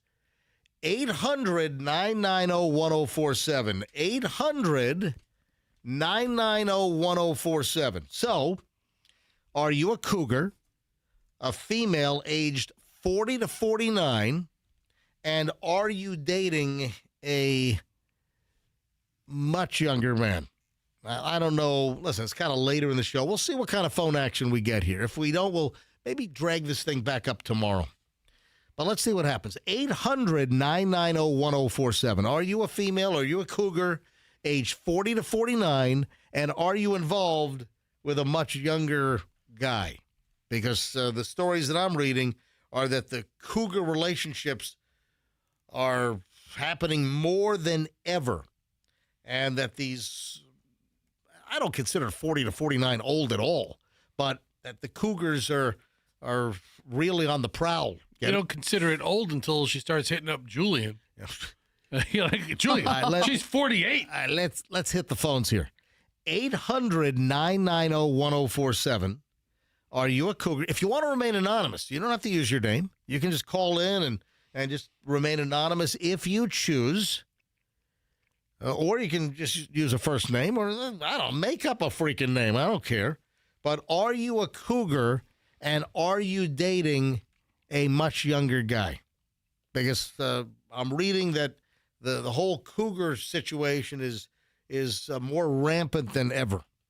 Or you could be a jaguar or a puma. Yeah, I mean, you could be even a little older than a like a saber-toothed tiger. So listen, we'll start at cougar. So if you're 40 to, I don't know, we will properly 69. I'll take calls from cougars, jaguars, and panthers. We will properly feline you. Yeah. All right, Andrew, let me know if you grab any calls on this. If again, it's a little later in the show. I would think that we'd be more successful with calls, probably, 7:30 to 8:45. Yeah, because cats get up early. just a thought. I have a neighborhood cat up early all the time, looking like little field mice and stuff. Yeah. Lizards. All right, Andrew's screaming. We'll see if he gets anything worthy. What was that? A wildcat? You are a wildcat. Yeah, you're 18 to 21 is a wildcat. This is your last year of being a wildcat before you become a lynx, another fine Mercury product. Oh yeah. All right, so hold on. Andrew's screening. Let me hang on. Let me see if we've got a call to grab here on the cougar. Multiple calls are floating in. You want me to just pick one up? Sure. All right, Andrew's screening. I'm just going to take my chances and pick up one of the lines. Hi, good morning, MJ Morning Show. Who's this? Hi, this is Jessica. What is it, Jessica? Hello? Can you hear me? Jessica. Jessica. Hello? Hey, Jessica, welcome to the MJ Morning Show. Jessica, how old are you? I am 41. All right, so yes, you're in the early stages of cougarism. All right, so Jessica. Yes, I'm in the early stages. Yeah, you're 41. Young as far as I'm concerned. So, Jessica, are you dating a much younger man? I am finding that on the dating apps that I am getting hit up by more of the younger guys that are in their late 20s and early 30s. I'm like, do you realize how old I am? And they are all about it. Oh man, so you're 41 and you're noticing that the younger guys are they're coming after you. Is that what you're saying? Yes. May I ask, which dating app or apps are you finding this action on? Bumble and the League. Oh, that's it. I've heard of Bumble, but what's the League? The League is another dating app where you actually have to get accepted. Oh, so making sure that you're not out of your guy's, a woman's not out of the guy's league, right? That's pretty interesting. Yeah, Yes. I'd never heard of that one. So you were accepted on the League? Yes. Oh, so you're a hot 41-year-old mama. Oh, yeah, Yeah, they look at your resume, they look at your pictures, and then they go from there. Wow. Okay, so have you entertained going out with a 20-something-year-old? I went to a bar recently, and I was actually meeting an older gentleman there, but two younger gentlemen came up to me at the bar and were hitting on me while I was waiting, and the older gentleman came, and he's like, "Do you know these guys? Like, are they your kids, your friend's sons or something?" Wow. And I'm like, All right, so was the older guy you were meeting, was he okay, or were you more interested in the younger guys? I'm actually more interested in the older ones, but I think it's funny when the younger ones come up and hit on me. I'm like, give me your dad's number. All right, so you want a guy that's your age or a little older? Yes. Let me ask you a question. Jessica, at 41, what is the oldest that you'd entertain as far as a guy goes? Late 50s. So 58, 59. Gotcha. All right, so once they hit the big 6-0, forget it. Yeah, sorry, MJ. Oh, Yeah, MJ's just outside son of your window. Son of a... You dodged a real bullet there, Jessica. Thanks, Jessica. Womp, womp. All right, have a good day, guys. You too. Bye-bye. All right, let me grab... Yes, my wife is sitting right here. Lynn, let me grab one more here because I'm running late. It's 9:24 already. Lynn in Lakeland. Lynn, hi, you're on the MJ Morning Show. Welcome. Hi, good morning. Lynn, how old are you? 57. Oh, yeah. All right, so you... Oh, no, I'm sorry. Wrong sound That's effect. a Jaguar. Yeah, well, okay, we'll just I mean, call it sounds the same. We'll just call this a Jaguar. If you wouldn't have told me, I would have guessed either one. so- I think all these animals kind of sound that way. So, Lynn at 57, Lynn, are you hit on by younger guys? All the time. How young? Well, my last boyfriend was 20 years younger than me. So like 37 and you were 57, just for mathematical purposes. Yeah. All right, do you prefer the younger guys versus guys your age or a little older? I prefer younger. Are you dating anybody now? No. All right, not right now. All right, and Lynn, why do you go for the younger guys versus guys your age or a little older? Why?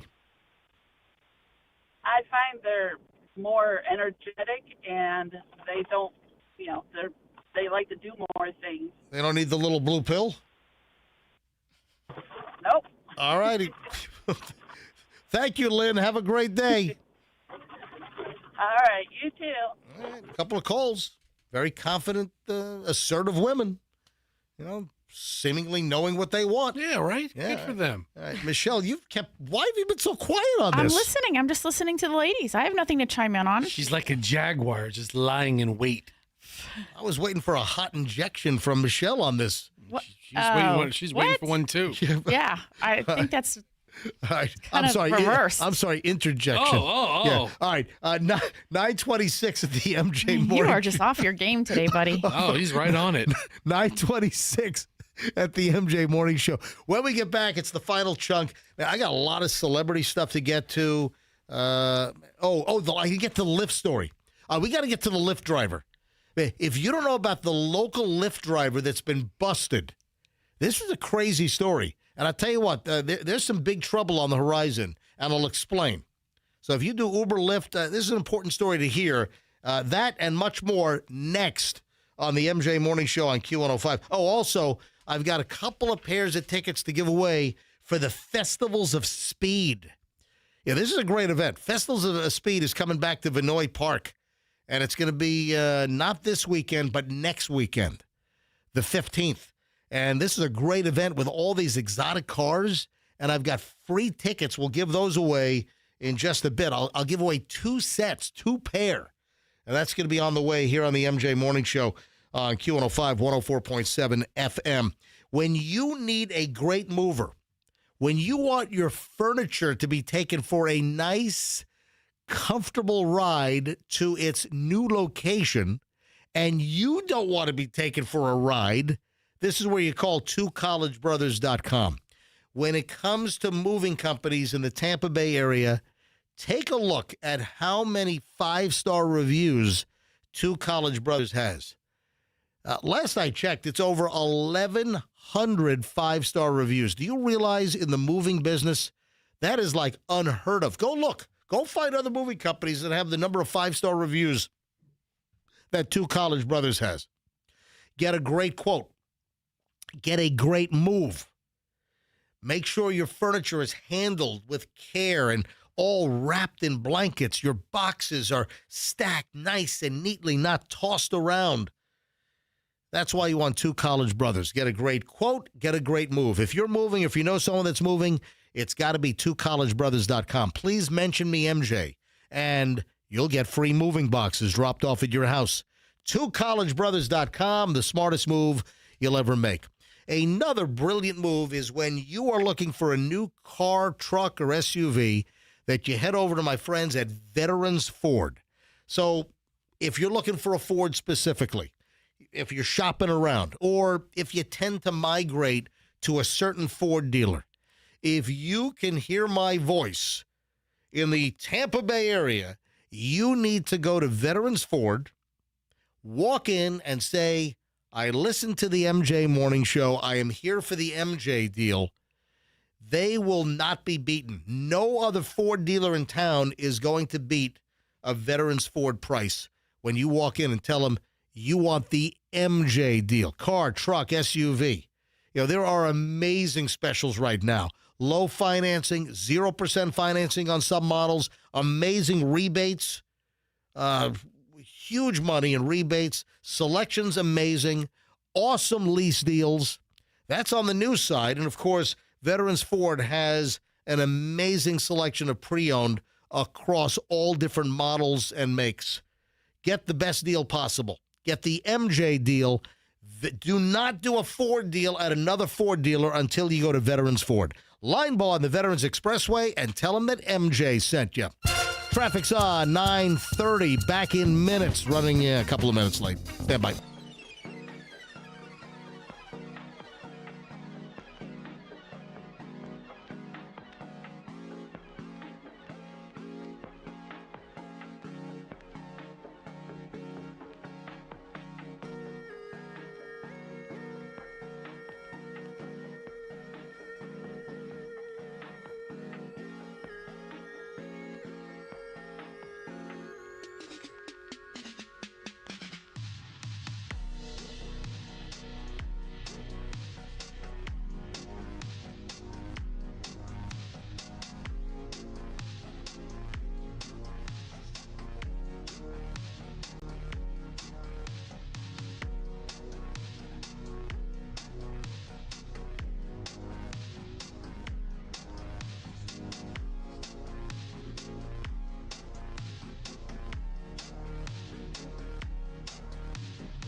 How was that nap? Not long enough. Michelle's like, hey, I think Fester's sleeping. Yeah, listen. These last couple of commercial breaks of the show. You realize you were clutching your phone. I thought you were looking down at your phone because when I looked over, you're clutching your phone, and it's just the way I fell asleep. I thought you were scrolling. No, I mean, listen. How long are the commercial breaks? A couple minutes? I take a couple minute nap. Big deal. Commercial breaks are about that. I don't Yeah, know, whatever they are. Minute 40. Minute 40, minute 50. Yeah. Whatever. Minute 30.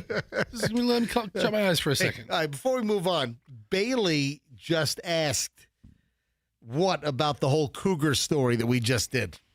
How big of an age gap did it have to be? So how much younger are the guys in this cougar story with the older women, the cougars dating much younger men? You want to know if it was just younger by a year or two. Yeah. Now, a lot of cases, it's like 10, 20 years in some cases. I think 20 years has to be the... Right. 20? I think 20 is the... You think 20? I think a 1-year-old for me right now. Oh, that's, so that's crazy. Bailey. Yeah, so you're not even in that category. You should be dating a preschooler. Yeah. All right? Or a first or second grade tops. Your boyfriend 30 years from now is just born. That's a good way to put it. There That's you a go. good way to put it. I don't think that's going to happen for Bailey, though. You know what? You never do. Yeah, so nobody planned their life this way. The New York Post just put up a story. They're not acknowledging that this Ashley Banfield news that the cops are looking at Savannah Guthrie's sister's husband, some guy named Tommaso. If Ashley Banfield's wrong, it's not going to be good. So, all they have to do is look at him. Yeah. She's not saying he's the prime suspect. He's just a suspect, and he's being further investigated. There's really no... She's also reporting that his car was seized by the cops and is being poured over by forensic specialists right now. Right. I don't know if she would go with that if the car was still in their driveway. Mm-hmm. She needs... That had to have been given to her by somebody. Yeah, they're reporting on what we had mentioned earlier, that there were some alleged specific details in one of the ransom notes, at least, that specifically had details of stuff in the house and maybe even what Nancy Guthrie was wearing, which, clearly would put a chill down your spine because only somebody with that intimate knowledge or the kidnapper would potentially know. So New York Post just a short time ago put this up, that the purported ransom note in the disappearance of Today Show host Savannah Guthrie's mother, Nancy, contained chilling details from the night that she went missing. The note sent to a local Arizona news station, that was at what? That was KOLD. KOLD, which is ironic because Tucson is very warm. And it's not cold. And it's cold. Or that Savannah Guthrie's mother is 84 and she's K-old. K-O-L-D. She is. That's another one. All right, so the note sent to the Arizona news station contained details about the 84-year-old's home in Tucson and what she was wearing on Saturday night when she disappeared, according to Pima County Sheriff Chris Nanos. Yeah, so that certainly adds a twist. It isn't clear if the purported note sent to the CBS affiliate in Arizona, that's KOLD, which chose not to report the exact contents of it, is the same that was sent to TMZ. Mm-hmm. And if you were listening earlier, Michelle brought up, why did TMZ get a note potentially? Because whoever the sender of the note was annoyed that the question was asked at the press conference with the sheriff, and he kind of dismissed it and said, we're checking all leads. He wouldn't even acknowledge that a ransom note was sent in. So as you're reading that story, I'm thinking, here's the thing. The sheriff did, I think in one of the reports I read, acknowledge that the note was shared with Savannah. He didn't say it was shared with the family. So if it is the brother-in-law, Savannah is there with the sister and the brother-in-law and perhaps the brother as well, and they're talking about the what's happening, the latest developments in the case, and the sheriff says, hey, Savannah, we have this ransom note, but we don't want you to tell anybody, including family members, because then that's the thing. If the brother-in-law is waiting, right, for Savannah to go, oh my gosh, there's a ransom note, and they want me to send the money. And the brother-in-law has the ability to go, right, we should, if it's a vote, right? Like, you should do it. You should do it. But if he's involved with what they're doing next and hearing the news, and there's never any notice about the ransom note, and there's never any information about the ransom note, he gets a little anxious, or whoever the kidnapper is, right? They're getting a little anxious. I better send it somewhere else. Yeah, they want it out there. I'll give it to TMZ. They'll mention everything and anything. And now Savannah knows there's a ransom note. Yep. Meanwhile, she probably already knew of the one from. I feel like they probably. The sheriff, first of all, he seems to have a little bit more of a personal relationship with Savannah because of her being, a national broadcaster and being from there. She goes home all the time. She touts Tucson and, loves it. And so, I can see where he might possibly share facts with her that he probably says, please don't tell this even to your sister, your brother-in-law, or your brother. Like, this is, between us, because, Savannah's also a very smart girl. And given what she's done all these years, she might have some ideas to say. Is she a lawyer? She's a lawyer. Yeah, that's what I thought. Yeah. So she might have some idea, of how to help out Sheriff, what's his name? Nanos? Yeah, Nanos. Nanos. Nanos. Yeah. So this KOLD is Channel 13, a CBS affiliate in Tucson. This is crazy. It is. It's a crazy story. Thanksgiving is going to be so awkward next year. Dude, if the brother-in-law of Savannah Guthrie is involved, he's going to miss a whole lot of Thanksgivings.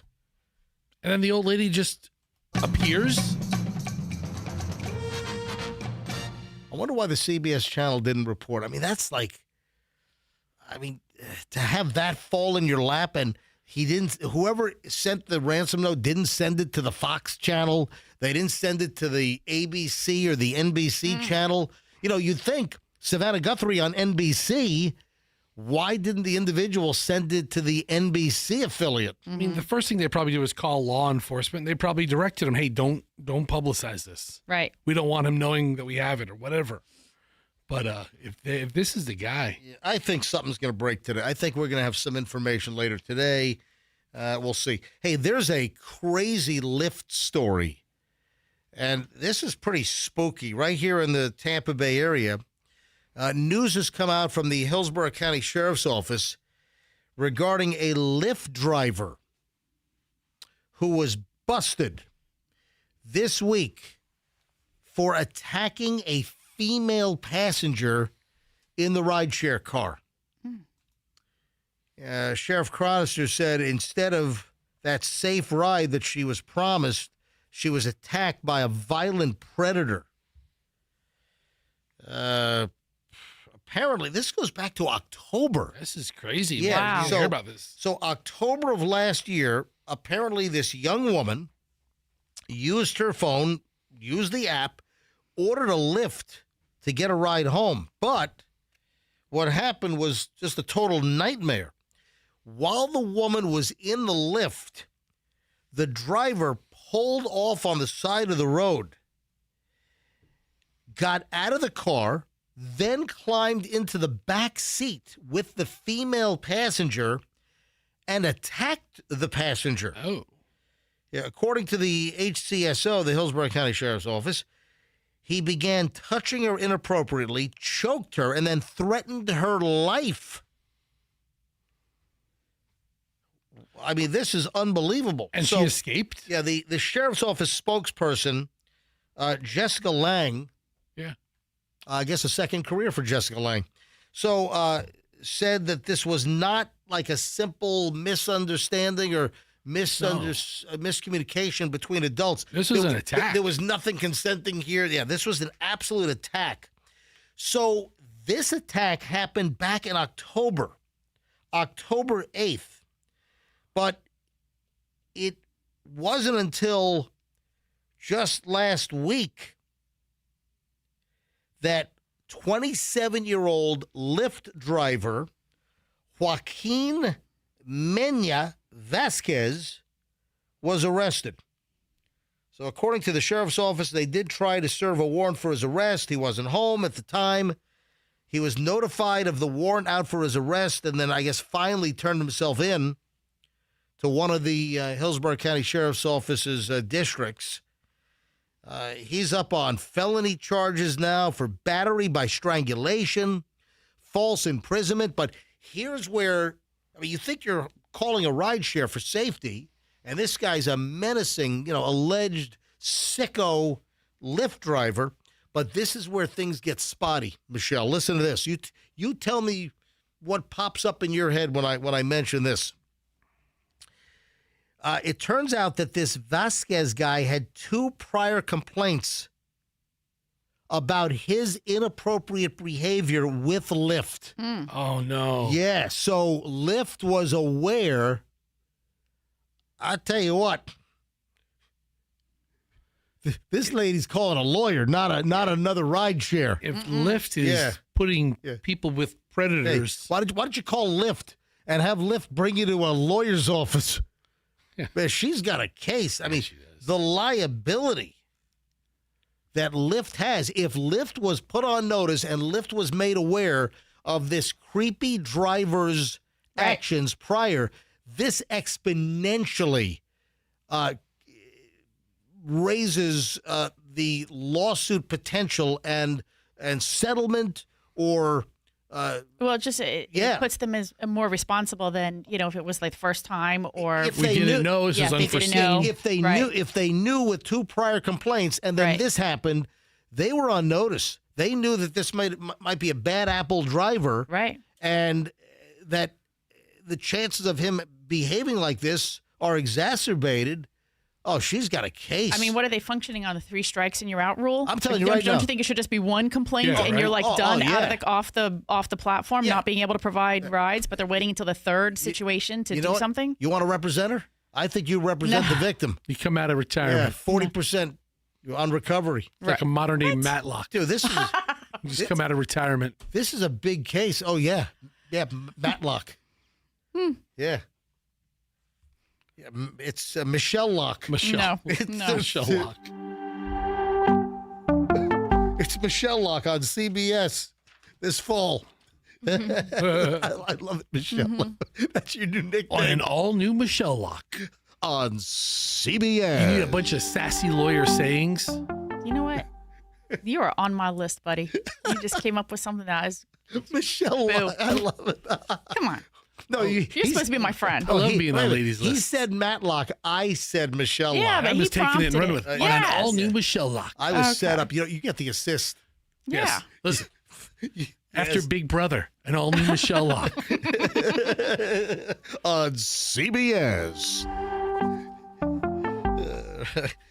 So Lyft did not provide any details on anything that happened prior. Yeah, of course not. And hey, Lyft, why did you allow him to keep driving after 2 prior creep complaints? Yeah. Hello? And also, you got to ask yourself what kind of a time was in between the complaints. Like, if the complaints were like yesterday, maybe they hadn't had a chance to shut him down. But I really feel like if you get a complaint of that nature, you should be shut down for like however long it takes to do the investigation. Oh my God, it's like I'm watching a preview of Michelle Lock, episode 2. On CBS. Yeah, the behavior described is appalling and will not be tolerated. The driver was removed from the Lyft platform, and we attempted to contact the rider to offer our support and remain available. We have been in contact with law enforcement and stand ready to assist their investigation. Yeah, you can't get a hold of her because she's on the phone with her lawyer right now. That's why Lyft can't get a hold of her. And you know what they do is they send you... Oh, hang on a minute. The behavior described is appalling and won't be tolerated, except for the first 2 times. Yes. Right. They send, these rideshare programs or platforms, they send you a waiver or release like almost immediately when you have a situation. I think Allison probably got one or was phone called, got a phone call right away. Yeah. And they send you out something like, can we just take care of this for $1,000 or, $5,000? And I would just tell everybody like, no. Never sign those. Take a breath. Just let them know like, look, I mean, maybe it's just a small situation that you don't need some help with, but just take a breath and say no. You don't have to sign something the next day. This is a drill. This is an MJ Morning Show drill. In Pinellas County, this was a drill. Yeah, a woman goes after deputies with a drill. Wow. I mean, it's really a drill. It's really a drill. Yeah, where's your drill noise? This is a tool. You know, a lot of times you'll hear, this is not a drill. No, this is a drill. Yeah, Clearwater police said a woman with a cordless drill was taken to the hospital after she had a confrontation with Pinellas County Sheriff's Office deputies yesterday morning. Yeah, it happened in Clearwater, and Clearwater police said the woman had a cordless drill. They responded to the 2000 block of Capri Drive, or is it Capri? No, it's Capri, like the drink. According, like Capri Suns? Yeah, very good. In Italy, the Capri Suns. They charge so much. According to officials, this involves Megan Ratcliffe. She called 911, was evasive, hung up with the operators. The call was categorized as an unknown problem, so they send deputies to the address. Deputies arrive, and then Ratcliffe told deputies that she was armed with a handgun. She reaches into her jacket and pulls out a cordless drill. That's a way to get shot. Yeah, that's a weapon. I mean, listen, maybe the saving grace, maybe it was like yellow DeWalt or light blue Makita. I don't think they make Glocks and SIGs and, DeWalt yellow and Makita blue. What's the red one? Milwaukee? Yeah. The different colors of drills. Color of drills. But man, that's asking for you. You say you've got a gun, you reach into and you whip out and it's the same basic shape as a gun. You're dead before you're shot before I even notice what it is. Crap. Yeah, she's lucky. Yeah, so once she pulled out what she said was a gun, cops retreated quickly behind their cruiser. About 100 feet away, they tried to talk to her. 18 minutes later, I guess she then moved toward the road, started walking toward deputies. They challenged her, told her to show her hands. She continued to approach, began to accelerate, start running rapidly, pulled her hand out of her jacket and produced what was later determined to be a cordless drill and not a gun. But, man, I tell you what, she could have been shot. This is a drill. This is only a drill. It's just a drill. Wow. Did it have the bit in it? You know what? I'm looking at a picture of the drill, which was taken by the. It was like a flat head. Yeah, there's no bit in there. Nope, it's awaiting a bit inside the drill head. Yeah. Wow. Clearwater police said deputies immediately rendered aid, determined that she was struck by one bullet after they did open fire. I'm looking at old Chief Gandy giving his presser yesterday. Yeah. He doesn't have the drill. He doesn't hold it up. Yeah. I mean, if they have any, loose hinges at the police station. Listen, she said she had a gun. She pulls out the drill, and it's a good shooting. The deputies opened fire. All right, so they rendered aid. She was hit by one bullet. And now, what if she would have said, I have a household tool appliance or a household tool? Yeah. I have a gift card at Home Depot and I bought this. It's from the tool corral. Yes. I got it at Harbor Freight. I'm pulling it out. Yeah. See, that would be, an unjustified. She underwent surgery. I guess she's going to be okay. Non-lethal shot, but man, this could have ended a whole lot worse. Yeah, so now the Clearwater police chief is saying that this might have been like a suicide by cop attempt. That, she was trying to get shot by the cops. So, clearly she also needs a checkup from the neck up. But this is a drill. This is only a drill here on the MJ Morning Show. And with that, I think we shall bring today's radio program to a close. Did you have something else? One more thing. Bailey and I just noticed on Daily Mail. Yep. They have pictures of the Savannah Guthrie's sister, Annie, and the brother-in-law, Tommaso Cioni. They look tense as they are leaving after they discuss with the FBI the last movements of Nancy. All right. All right. I think there's going to be some interesting news today on the Savannah Guthrie mother situation. All right, folks, I've got 2 pair of tickets right now. Would you like to go to Festivals of Speed? This is a great event. It's going to be Sunday, February 15th down at Vinoy. And it's the world's most exotic cars, Lamborghini, Ferrari, Porsche, much more. And I got 2 pair of tickets right now if you'd like to go see Festivals of Speed. I'll take callers 21 and 22. Callers 21 and 22, 800-990-1047, 800-990-1047. Good luck from the MJ Morning Show. We'll see you tomorrow, and let's be careful out there.